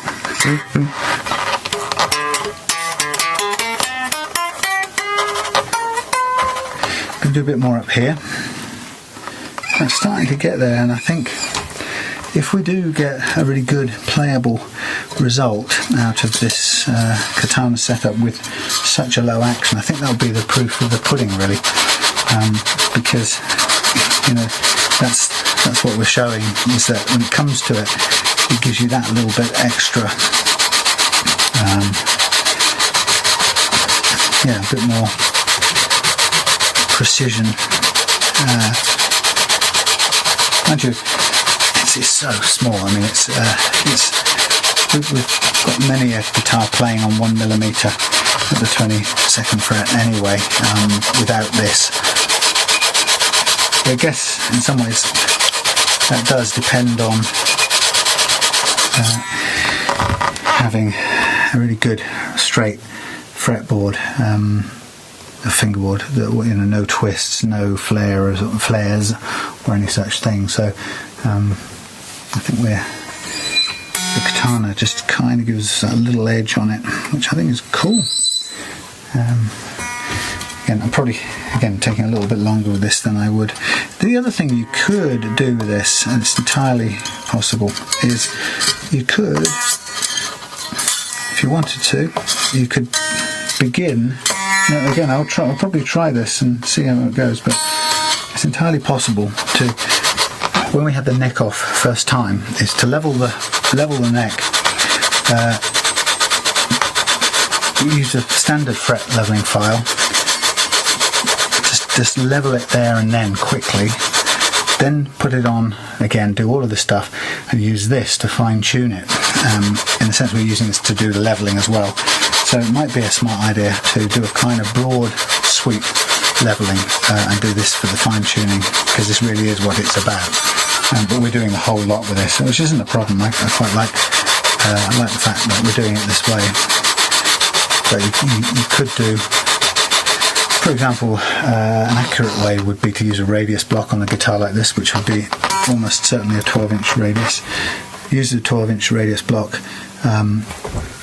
do it all in one quick go, get the radius absolutely perfect, then put it under load, string it with your fake strings, your dummy strings, and then get the katana matched up to the playing relief and just make those fine tunes. So I'll do that for the next guitar we do, and just see how much better it works. The advantage of that too, of course, is that doing it that way is that the nice thing about the katana is that it will,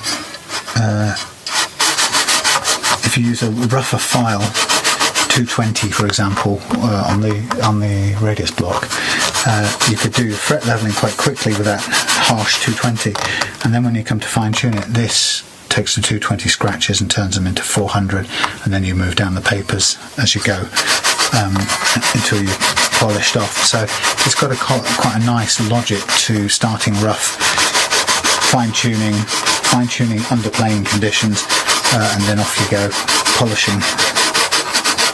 So all change really, just lots of different ways of trying it out. I think we'll get the result we want and then stick to it at some point. And I feel that we're kind of there. Don't know what tells me that.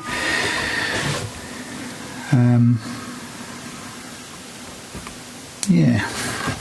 Now at this point, we don't expect nice notes because it's going to be crunchy.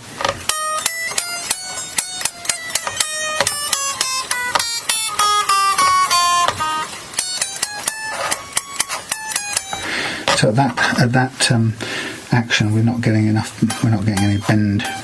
So I'll do a little bit more with the katana on these top ones, just to see if we can get, because theoretically, we should, even at this tiny action, we should be able to keep going until this is just precise. I'm being hopeful. It's a really tight tolerance, and it's a ridiculously tight tolerance, so I wouldn't be at all surprised if we couldn't get it. It wouldn't be any shame. As I say, never done a guitar with 0.5 mm action at the 22nd fret. It's unheard of. But I'm pushing this just for to make the point, or to try it out. So extreme fret leveling conditions.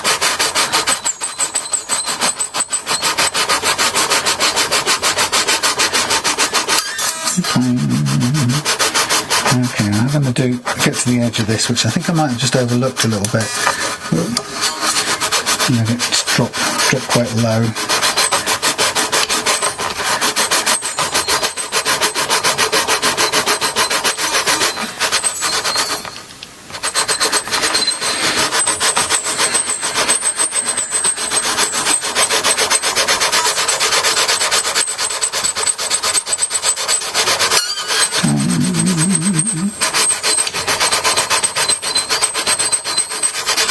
Okay, so that's taken a bit of time on that far edge.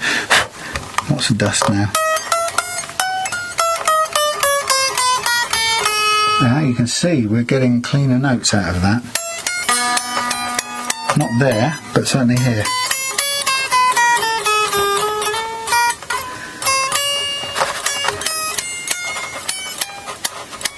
We've got no bend on it. Like I said, it's phenomenally low. So I'm just going to double check what I've got in the way of how much we've worked on it. I might do a little bit more on this top too, and then I'm going to raise the action just a tiny fraction. Raise the action just a fraction, something a little bit more realistic, frankly.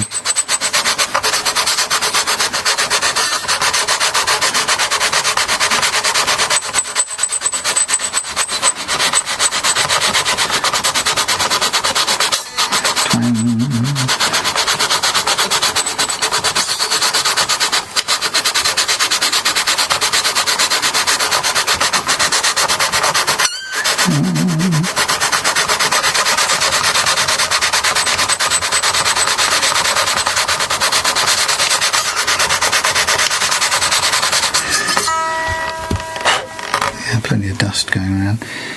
Okay.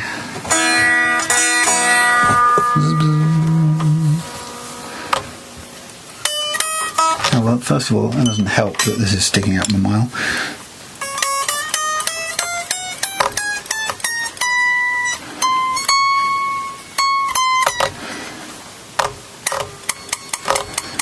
Okay. There's no clearance at all there. Let's take it up a tiny bit. I think we might be being just a tad unrealistic. Oh wow, that is just dozy. That's less than. That is on 0.5 millimetre.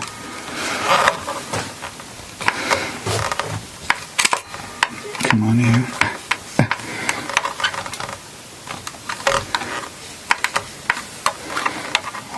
Now 0.6. Amazing how little amount that goes up. We'll test it now.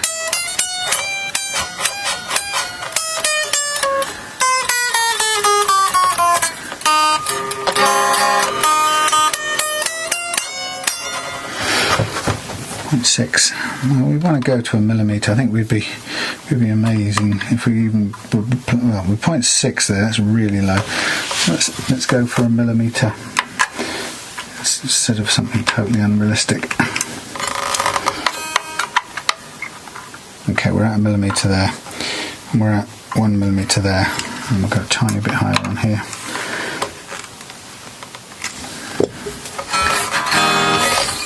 Let's get it in tune for a sec.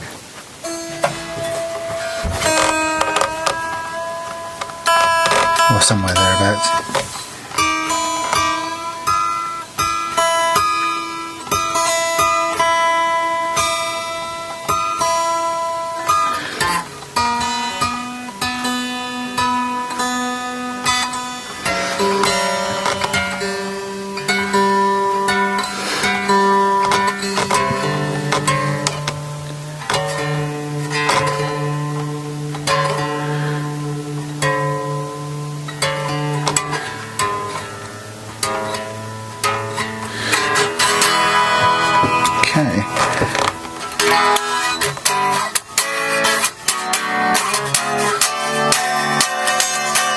Okay, so first of all, we've got a millimetre action all the way up this neck now.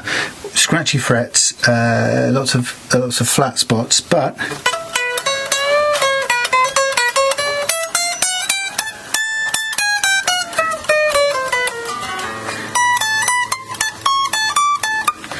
so far we've got a very low action and we've got all the notes playing. That's the main thing. If we wanted to, we could remark this with pen and go over this again and double check and see what's going on, make sure that everything is as even as it possibly could be. However, I'm going to call it as close as we're going to get. Everything's been touched. We've taken down quite a bit off what are obviously the high frets. So I think we're kind of judging by this, how well this plays at 1mm.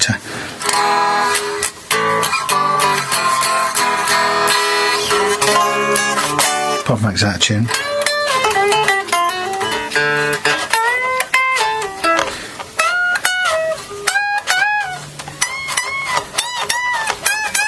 Right, I think that's fine.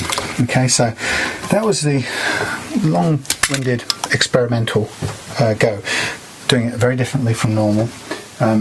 Just to recap, we used the katana. What did we do? We set the katana up in the upright position with a bit of jiggery pokery, using things to grab these little grommets things. Set it in that upright position and then levelled in the upright position as well, with the neck under compression, in the tuning, the full tuned up sort of state. Now what we've got is a set of frets which are now relatively level. We're not going to do anything more to the relief. We're going to take these strings off, the neck will relax. We're going to mask off the neck, we're going to re-profile the frets to make sure they're round. Then we're going to do the fret polishing routine so they're nice and shiny. Then we're going to restring, then we're going to see how that plays, and I think we'll get a real surprise, a pleasant surprise at that point, because I think this is what the katana is all about. And I must say, just again, I started at 0.5mm, and some of you may think it's a defeat to come back to 1mm, but trust me, when was the last time you played a budget guitar that had a good playing action of 1mm at the 22nd fret, far less the 12th fret? The answer is you probably haven't, and that's the beauty of this, and that's what I like to do. So, okay, so I went back from 0.5mm at the 22nd fret. That would have been the lowest action on any guitar that I've ever made, so I'm not at all disappointed to have conceded on that. We now have, as I say, 1mm at the 22nd fret, and for a budget guitar like this Gibson Baldwin, that in itself is phenomenal. You wait until we get this reset up. I do think I've already got a buyer for this. I think, unless I'm mistaken, Ian in Scotland is still had his eye on this last we spoke. So Ian, if you do get this one, I'd be really, really keen to see what you think of this phenomenal action.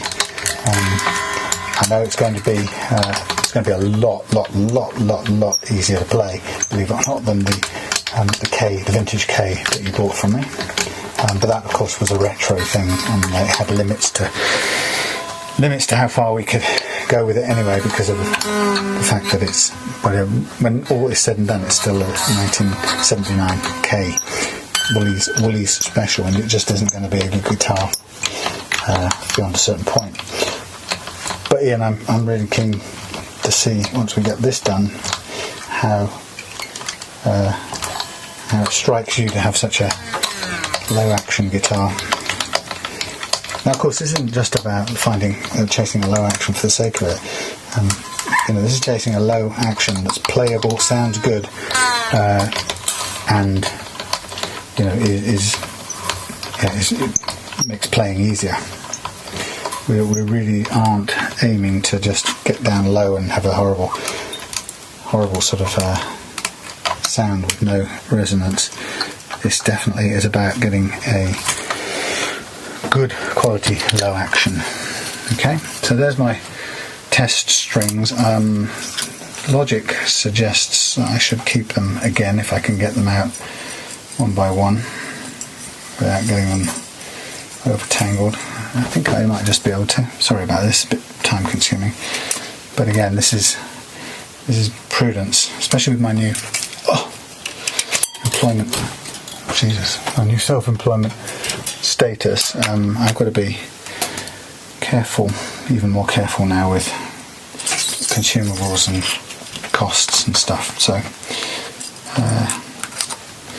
hence I'm going to take the few more minutes here to reuse these for this job, same job on another guitar. There's no reason why not. It's good for several goes. Okay, so this is this will stay off for now, the bridge and stop piece, combined bridge and stop piece, because now what we're going to do is I'm going to give the neck a quick clean with stuff, you know that stuff in the bowl. Just get rid of the dust from that process, and then I'm going to go into the masking tape game, and I think on this one I may just shortcut that, because there are plenty of videos on here with showing you how to mask a guitar off. It's common sense. I won't go into too much detail now, but you want to get the whole fretboard masked off. Now, because I want to do the polishing and the profiling, do I need it on here? No, I don't. So now we've done the setup, we can do all of the rest of this stuff with the neck off, and it will make it easier just to handle it. So I'm going to pull off the neck again.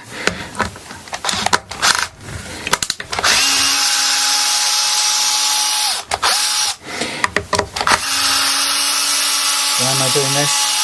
It just makes polishing easier. And it means I don't have to mask off quite so much of the body and so on. Okay, so off we come, a whole lot. Again, we'll put these away, make sure the neck doesn't fall anywhere. Actually, I'll just put this off to one side. Don't need any more. Don't have to do any more. Okay, so now it's a case of let's mask off the neck, come back, and we'll go into the fret reprofiling part of it. Okay, because we now have the frets relatively level to each other, but it's the masking tape game now, and I'll need a couple of things to do that. Obviously, just a quick piece of info, I'm going to go up the whole neck with masking tape like this, and I want to double it up where necessary, and then I'm going to tab it around the back like this so it's easier to pull off at the end. Okay. Obviously, as I get down here, I'm going to run out of, the tape is going to get too fat for the frets, too wide for the frets, so I'm going to need to pre-cut myself a whole load of bits of tape that will allow me to get all the way up to here. And once I've done that, then I'll be ready to do the fret reprofiling. And I have a cutting board here for cutting up tape. And I've just had a thought. I threw away my old board, and while I'm at it, I think this may not be wide enough to accommodate all four pieces that I need. So I've gone boobed throwing away. I'm going to find myself a new wide enough piece of wood to do this. Shock horror. Oh god. Alright, well that's not the job for now, I can get around it now. But job for tomorrow. Note to self, cut yourself a new board. I've made it a bit more difficult than it had to be, damn it. Okay, so I'll stop you now and come back in a bit.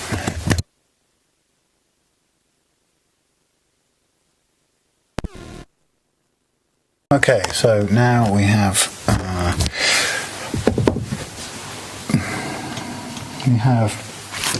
the neck is masked off, protected, the fingerboard protected. So we're going to go to the next stage now, which is to reprofile the frets. So I'm going to now mark over the top of these frets with the black marker pen, permanent marker. What do they call them? Some people call them Sharpies. I don't know why exactly, but anyway, marking up these frets. And this pen is a useful device to show us where we're going with the reprofiling, because to reprofile we're going to take these flattened frets with their kind of sharp flat tops, and we're going to wear away at the shoulders of them until we get a kind of rounded profile back the way it should be. I'm going to do it using this concave tool, and it's quite a simple process. I'll see if I can get you in a bit closer to see this. Sorry about this boring camera angle. I haven't really figured this out too much recently. Maybe you can see there, and I can throw some extra light on it. Yeah, you should be able to see, all right? Yeah, down there. Okay, so I'm going to, what are these jumbo frets? I kind of think they are. I'm going to start by using this file, and as I run over the top of this concave file slips over the fret and shaves away the sharp edges using the diamond surface on the inside of this edge, and it leaves me with a thin strip of black marker pen untouched on the top, and I basically need to just use this tool to work away and remove as much of the edges of this fret as possible, leaving ultimately this little thin, pencil thin, or even thinner than that, tiny wafer thin line down the middle. If I do that, what it tells me is that that part of the fret is untouched, and therefore if I can achieve the same little thin strip of marker pen down all of these frets, it tells me that the relative levelness that we had previously has been preserved, and it means that when we put when we polish it up and then put the neck back on, we will have that same nice levelness that we got from all that hard work with the katana, and that's what we're aiming to do. So make no mistake, at this stage retaining that little black strip is most critical. Sometimes you just wear it away a tiny bit. It's not the end of the world, but broadly speaking, you're aiming to use this tool to just wear down the flattened fret until you can bring it back to the shape, a more rounded shape, at the same time as preserving that untouched upper surface of the fret. That's the goal, if you like.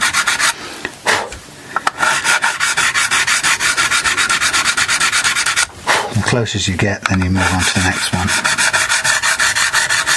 And you find after doing this a few times that the frets that didn't really need much work at all are done in seconds. The ones that are very flat take a bit longer to get done. No two are exactly the same. So it's a sort of balance between them all. And some will match almost perfectly to begin with, and they'll take away the black marker straight away on the first scrape, in which case you just stop at that point. And where there's a flatter spot in one place on the fret than anywhere else, you have to work away at that flat spot a little bit just to take the flattened bit away, and then leave the little line of marker pen and move on. And once we've done this part, we get our sandpaper sequence out, which in this case will go to 600, and then hopefully maybe a bit of 1200 if we've still got some out. 600 to 1200, and then onto the those things, micromesh set. And the micromesh set will go from about 1500 through to 12,000, which is a really high sort of polish grade. And then that will be playable at that point. They'll be smooth as anything, and we can then just restring and start to do the final bits of the setup. And this time, hopefully, with that extra precision, courtesy of the katana.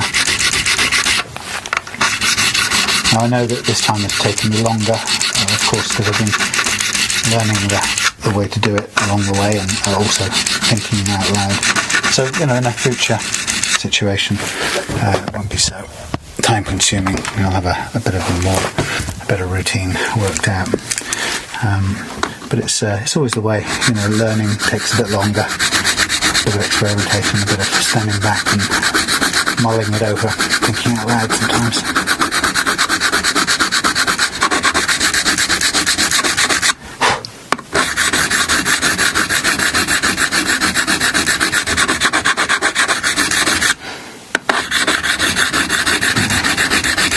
Nearly done.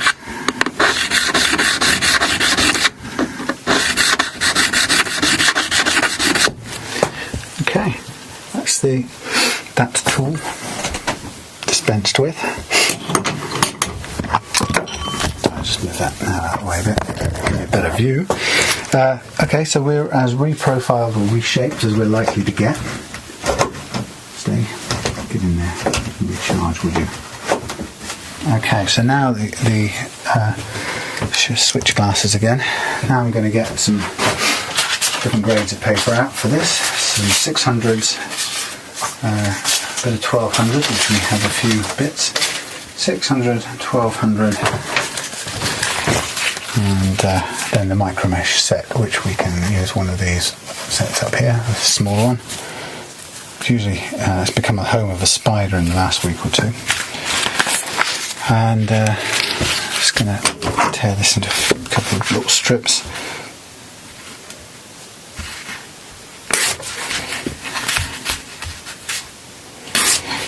I'm going to do a bit of ordering to get the stocks of these things in from here on inwards, because it's everything changing a bit.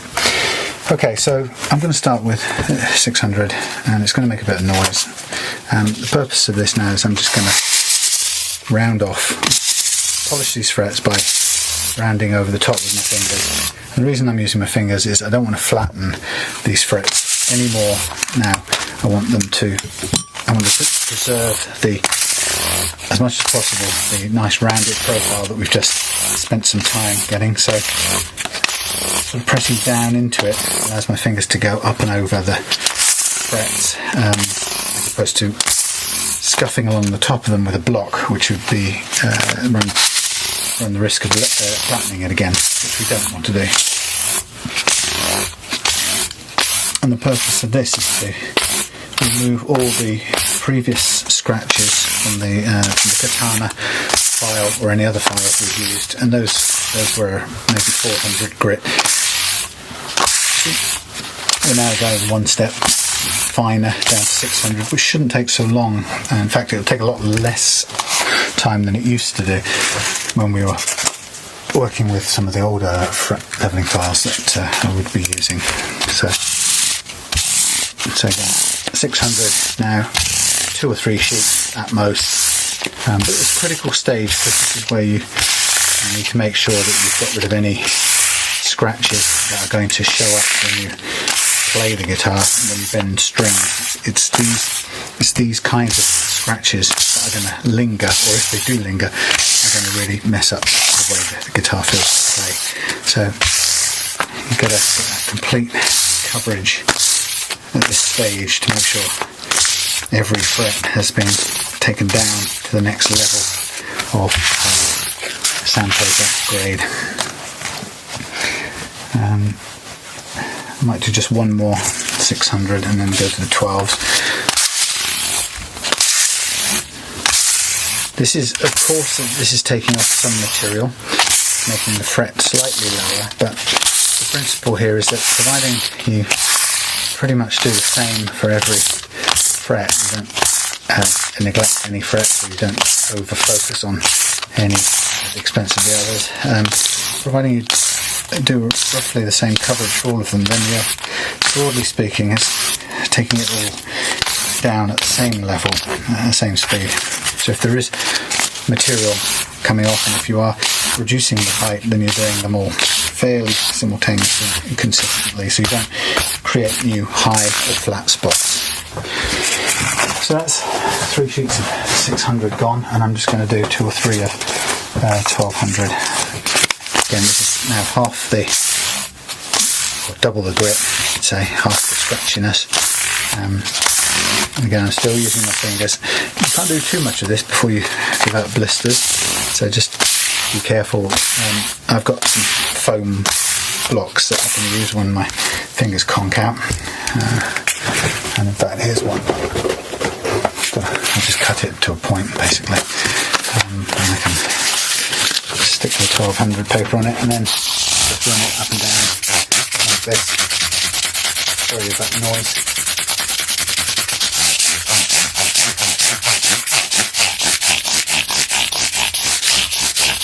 You can change the angle with this a bit more. It's quite good.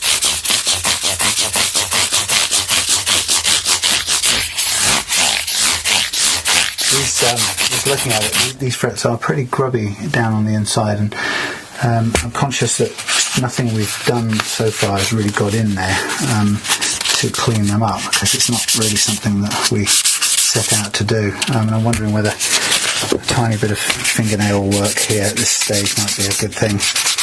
We just do 2 and then have a quick step back and look. There's no reason why. Yeah, we should take that extra bit of effort, because otherwise you're building into it the original sort of rustiness that looked pretty crappy when we got this guitar. So a minute or 2, fingernails akimbo. It's not doing any major deal to the surface of the fret, because we're only dealing in very fine grade at this stage. So I'm just digging into the side of the fret, and I can feel a bit of scratchiness as I take away the sort of built up goo. It's not really rust as such, but it's kind of patina of some kind. Patina, what do you call it? Again, it's not quick, but it's probably worth it. It gives the frets a brand new look to them. It's all part of the thing of bringing this guitar up to its full potential, making it look as good as it can. I won't say new, because that's not the aim. The aim is to make it look as good as it can, but also mainly to play really well. And I suppose this is a sort of mainly cosmetic bit we're doing here. But it's one of those little details that you might as well, if you've come this far. Another way of doing it, you get something like this and just put it in there, and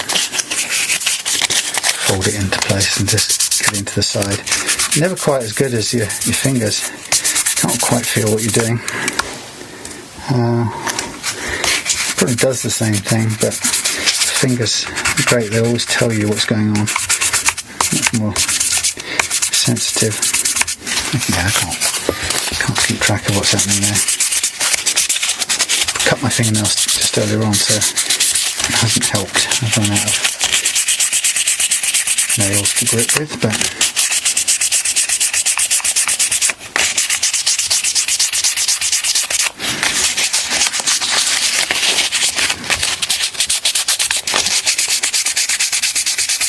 okay, once I've done this, I'll go over the top with one more sheet of the 1200, which is what I'm currently on,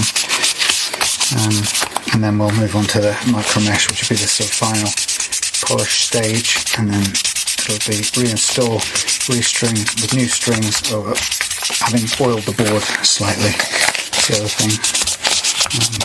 I was going to say hydrated, but it's never the right word. To moisturise maybe the board,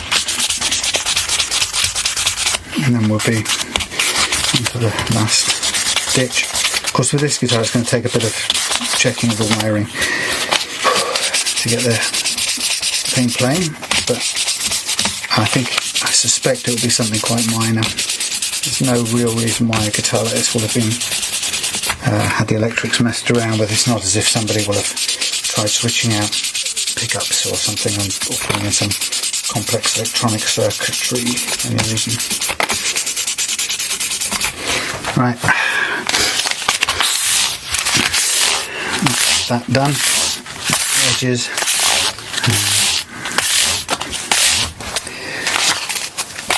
Last one here. I'll just do it with a pad now.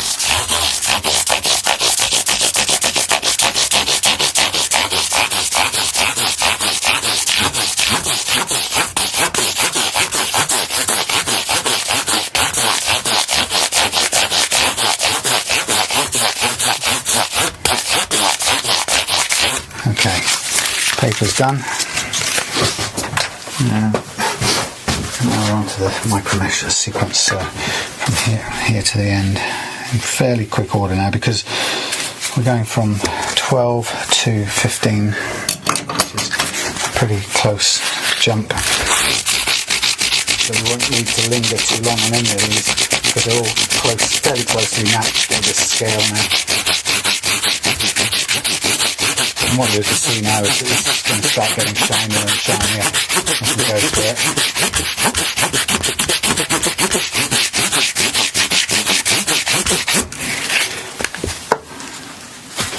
.18 is the next one.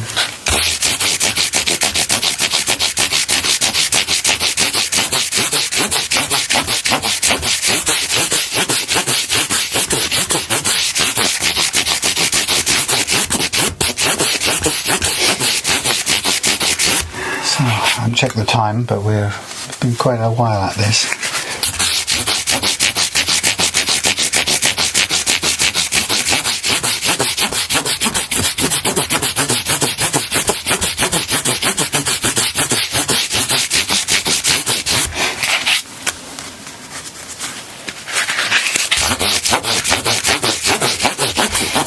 It doesn't hurt at some point in the process to switch it round. Make sure you get good covering everywhere.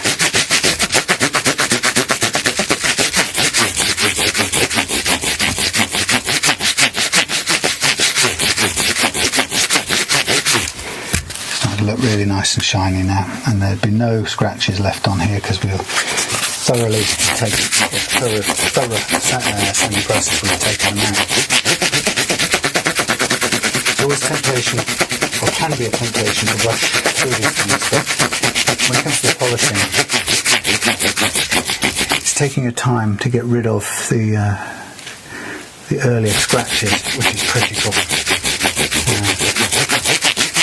And if you do that, then it'll play like a dream, and if you don't, you'll end up with crunchy bends, which you'll never not notice. It's horrible. It really gets in the way of everything.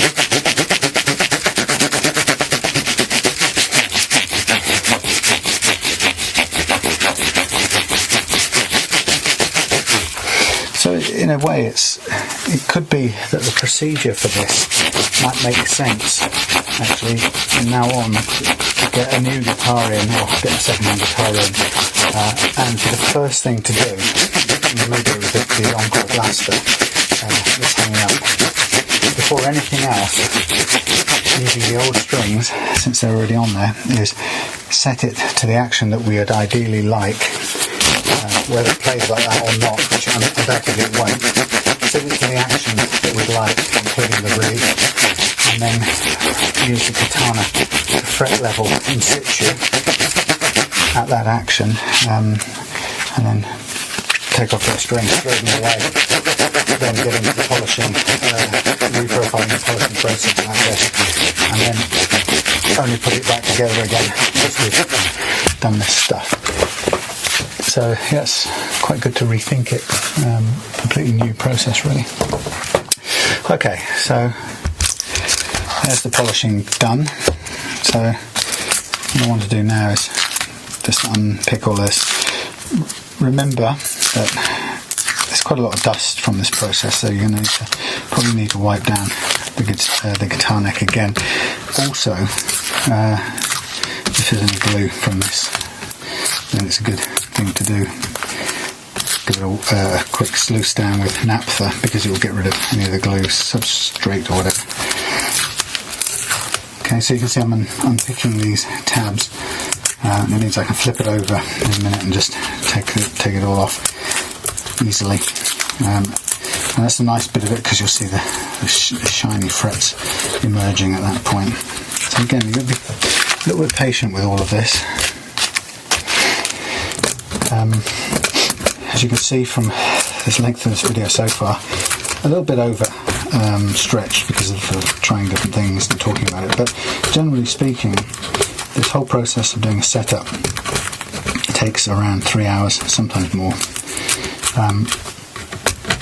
So to make the guitar play as well as it can, even a budget one, which can play a hell of a lot better than it's ever been made to play, it does take quite some time.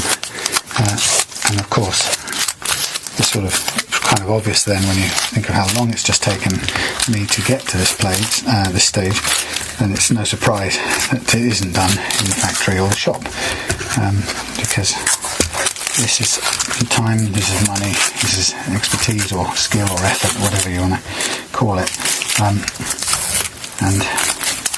who's going to put that in if they don't have to? And I think that's that's the real point about this economic argument, I suppose, is people say, well, how can they possibly get away with selling guitars that haven't been set up correctly?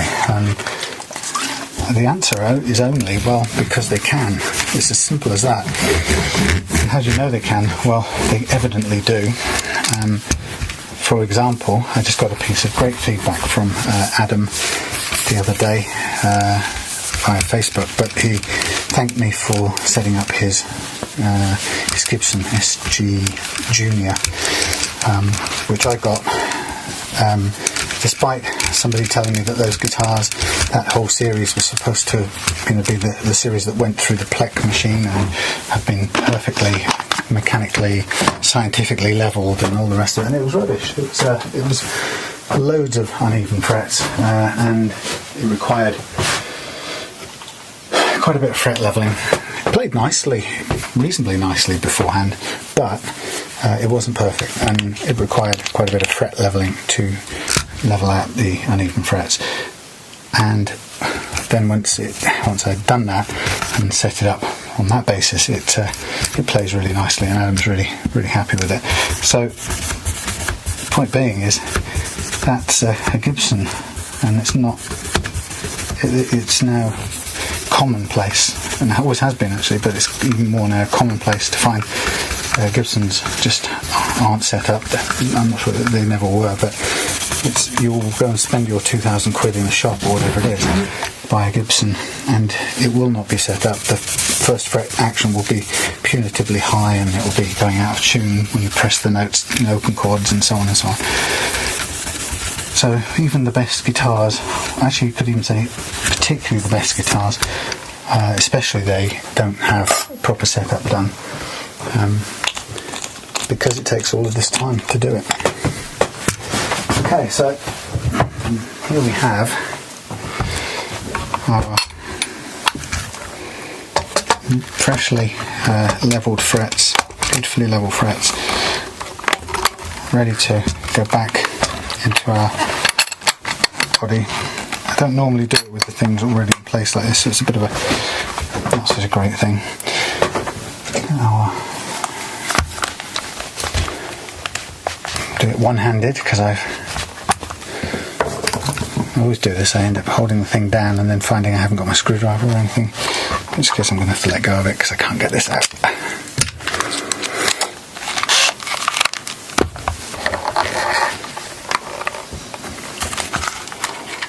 Right, let's get this going. 1,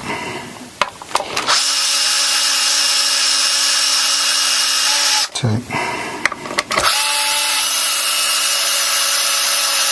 3,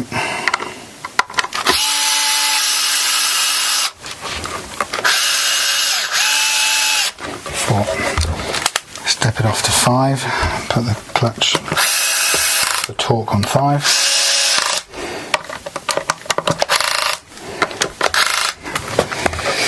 Again, just a quick double check, make sure it's sitting correctly in place, all at the right angle, everything's looking right, and then we'll do a tiny tweak here by hand, and we are then kind of ready to load it with some real strings, which we've got a set of 9s for this. I'm wondering whether it should be 9s or 10s. What do you think? He said, thinking out loud. What else am I going to put strings on this weekend? What have I got to do? 10s, 9s, Gibson. I don't know, I'll put 10s on this. There's no reason why I shouldn't have 10s. It's better to have 10s than a Strat, which is more suited to 9s. Okay. Sorry again, it's good. It's noisy. Put you up here. So, my cutters, my string winder, and my tailpiece. So we know this is set at the right height here. One thing I do think, just for now, these appear to be set quite way out for my liking. So let's just take them in. Somebody asked me on one of these videos, noticed that I didn't tend to adjust, rarely if ever adjusted the action and the height of the thingies, pickups, and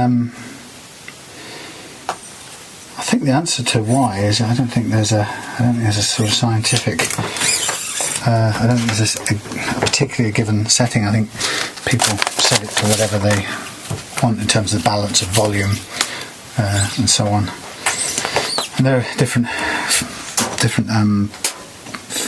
schools of thought about it. Some people think that the closer your pickup is to the strings, the less sustain the string will have, because the pickup sort of creates a drag on the string and stops it vibrating. That's one school of thought. Other schools of thought say, well, the further away or the closer your pickup is to the string, the more output the pickup will have. But then on the downside, the more output it has, yes, it's louder, but it has less nuances apparently. So it's all kinds of choices. So realistically, I just make sure that they're set not too close, not too far, and relatively even. Sometimes I might just set the bridge pickup a little bit closer, because I guess often because people switch to the bridge pickup to play lead things or slightly more biting bits, lead riffs or whatever. Okay, so we're coming to the stringing part, which people often get interested in. I'll spin this. How do I do stringing? Well, I go through the slot and I pull back about 1 fret's worth, and then I wind, and the first time I wind, I want the held string to go over the top. As I come round, I wake up the loose string, and then this time round I want the held string to go under the loose string and stay under the loose string, and then I just make sure it's sitting in place correctly, and then I'll just cut it off. And with Les Paul, I'm just going to cut it right close, without further to do, or whatever they say. So I like this wraparound thing, it's so easy to do. Make sure it's on target, go through. It's sometimes much easier when the thing is in direct line, so get it in line, pull it through, pull it back to the fret, wind it, hold it up over the top of the free loose string, and as it comes round, bend up the loose string, push the held string under until it's tight, and snip it off as short as possible, and so on. And these need straightening out at the end because they don't automatically sit on these staggered or compensated bridges. You have to push them around a little bit until they're lined up, got the correct spacings and so on, but it's not hard to do. Okay, back 1 fret, over, down, yank it up, press it under. It's habitual after a while, and you can do it pretty quickly.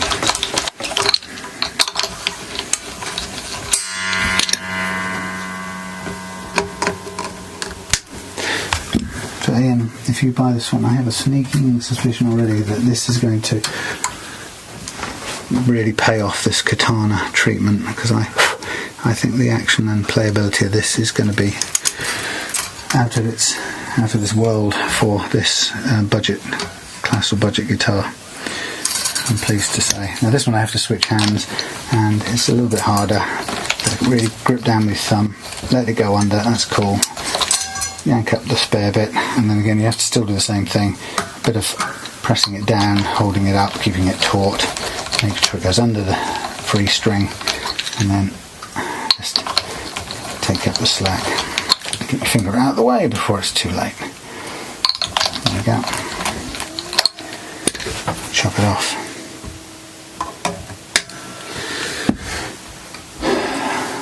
Okay. Okay, I love the simplicity of that bridge. It's awesome. Wish all guitars were made that way.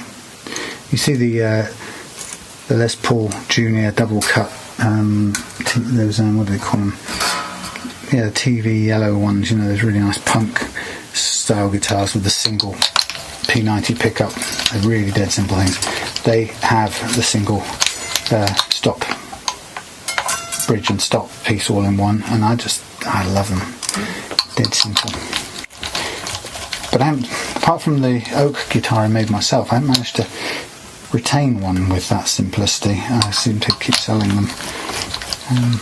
But I think I will have one of those punk style things before too long. Okay, so last string now, high E, bending it round, pulling it through, almost there. And again, I think because we're fairly okay, well, I don't think we need to do much with the truss rod. I think we're pretty much there to just put the cover back on any minute now, but we'll double check to make sure we are happy with it. Now, this is not what I wanted to happen. So what happens here is that has to go over the top. Bit of fiddling required now. As it comes round, pull it up, press it under, and put it under leverage, or as the Americans like to say, leverage.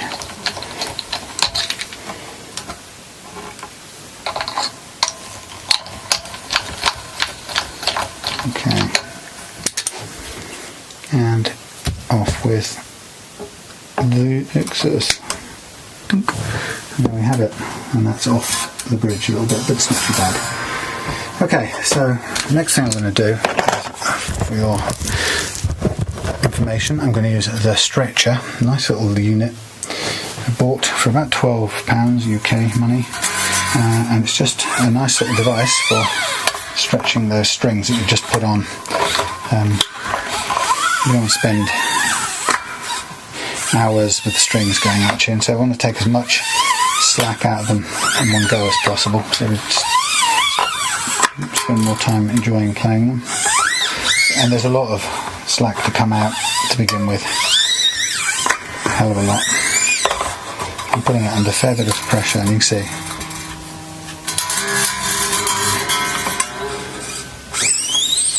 And if you do it right, you can go straight over the top of the nut, but be careful not to put it under too tight an angle when you get down there, else you might snap it. But it allows you to take most of the slack out of the whole string, which is often where your detuning comes from. Oh, putting too much sideways pressure on there, careful. Just drop it back in. I'm really pleased, by the way, how this is looking at the moment. This is way above its class. Transformed. I'm stupid, I never take these close-up pictures. I should have taken pictures of the manky frets on this before we started, because it makes such a difference.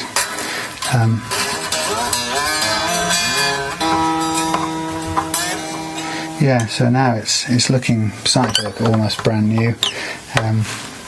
Got all its knobs in place, and now it has a level fretboard, which is now, I bet you, it's now going to start playing beautifully well. The only bit we've got to now deal with is the electrics, but once that's done, and a quick intonation check. Okay, so we've got so much slack there, it's practically hanging off. So now we'll take a tune from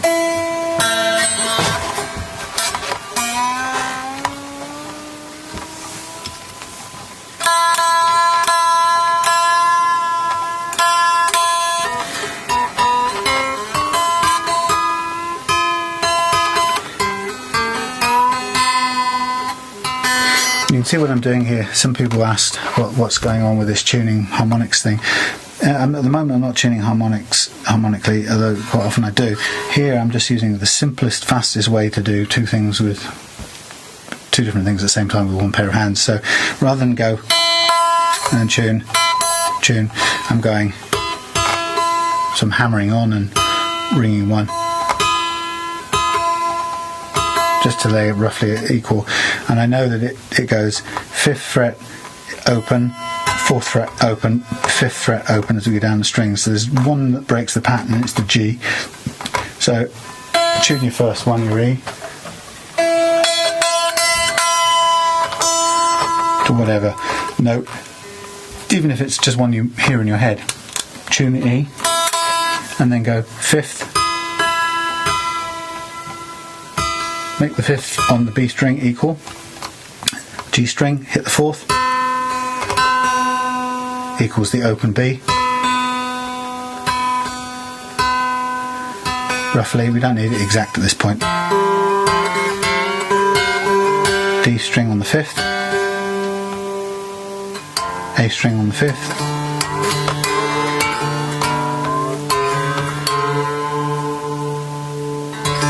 here when it's the same, E string on the 5th.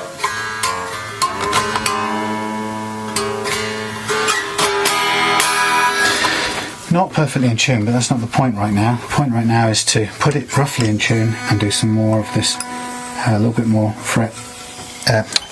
string stretching. I want to stop it coming out of its slots there, because I don't want it pinging out right now, because it's under quite a lot of tension.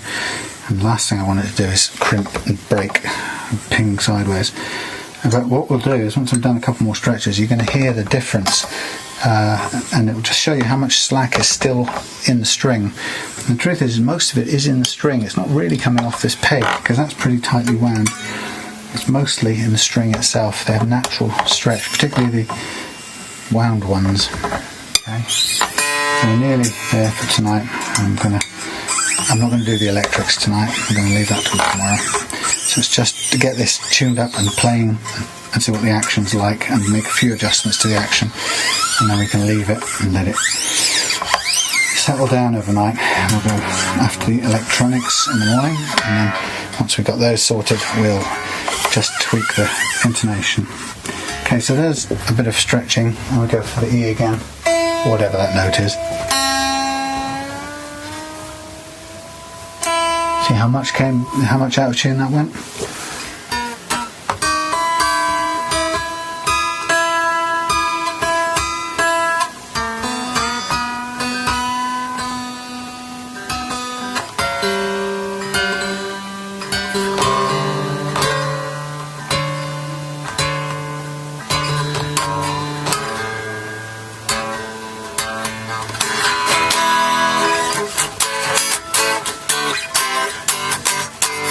Well, I can tell you now that, as you probably won't be surprised to hear me say, that thing plays way better than any £100 cheap or budget Les Paul copy has a right to play, and that really is a superb action. Just adjusting these strings to get the distance between them as good as it can be. Slightly, it requires a little bit of pushing and pulling, and they will move over time. But that is, forget the tuning.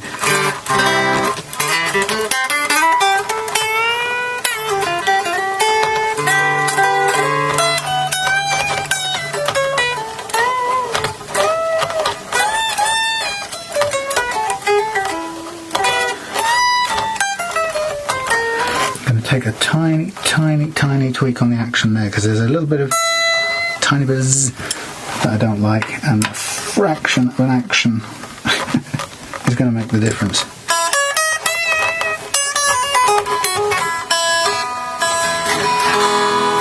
And then I'll just tune it again.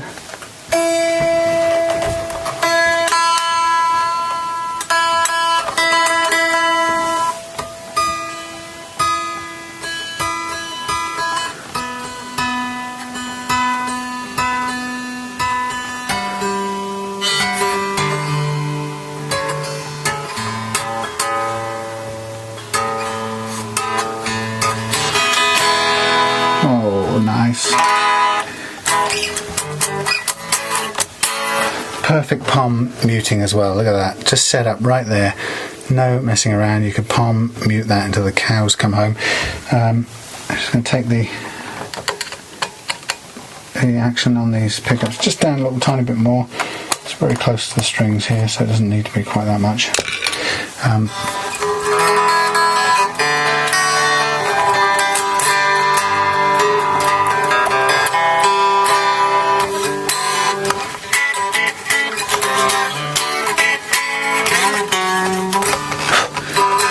Nice.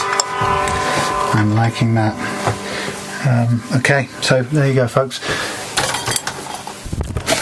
A long old time, a lot of thinking about it and trying different ways of doing it, but by and large we're almost there. So we have a fret leveled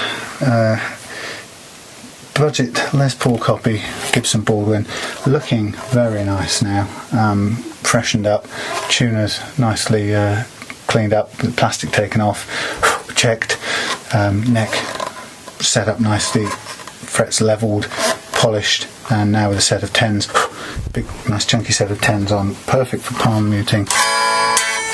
Still settling in with the tuning, so it will be going out of tune more overnight, but we'll take most of the stretch out of it, and we will have then a really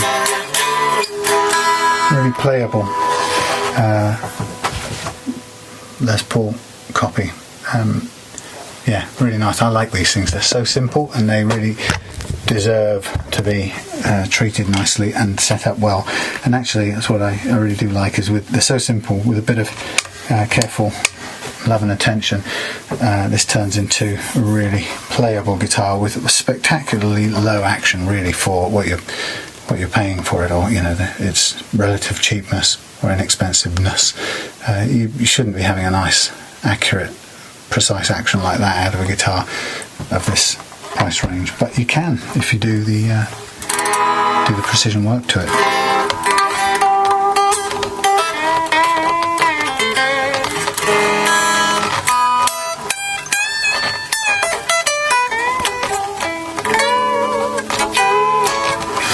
Okay, so thank you for spending the first couple of hours of this not quick process, but a nice process of discovery, I should say. And I'll see you back in the morning, or in a flash of magic.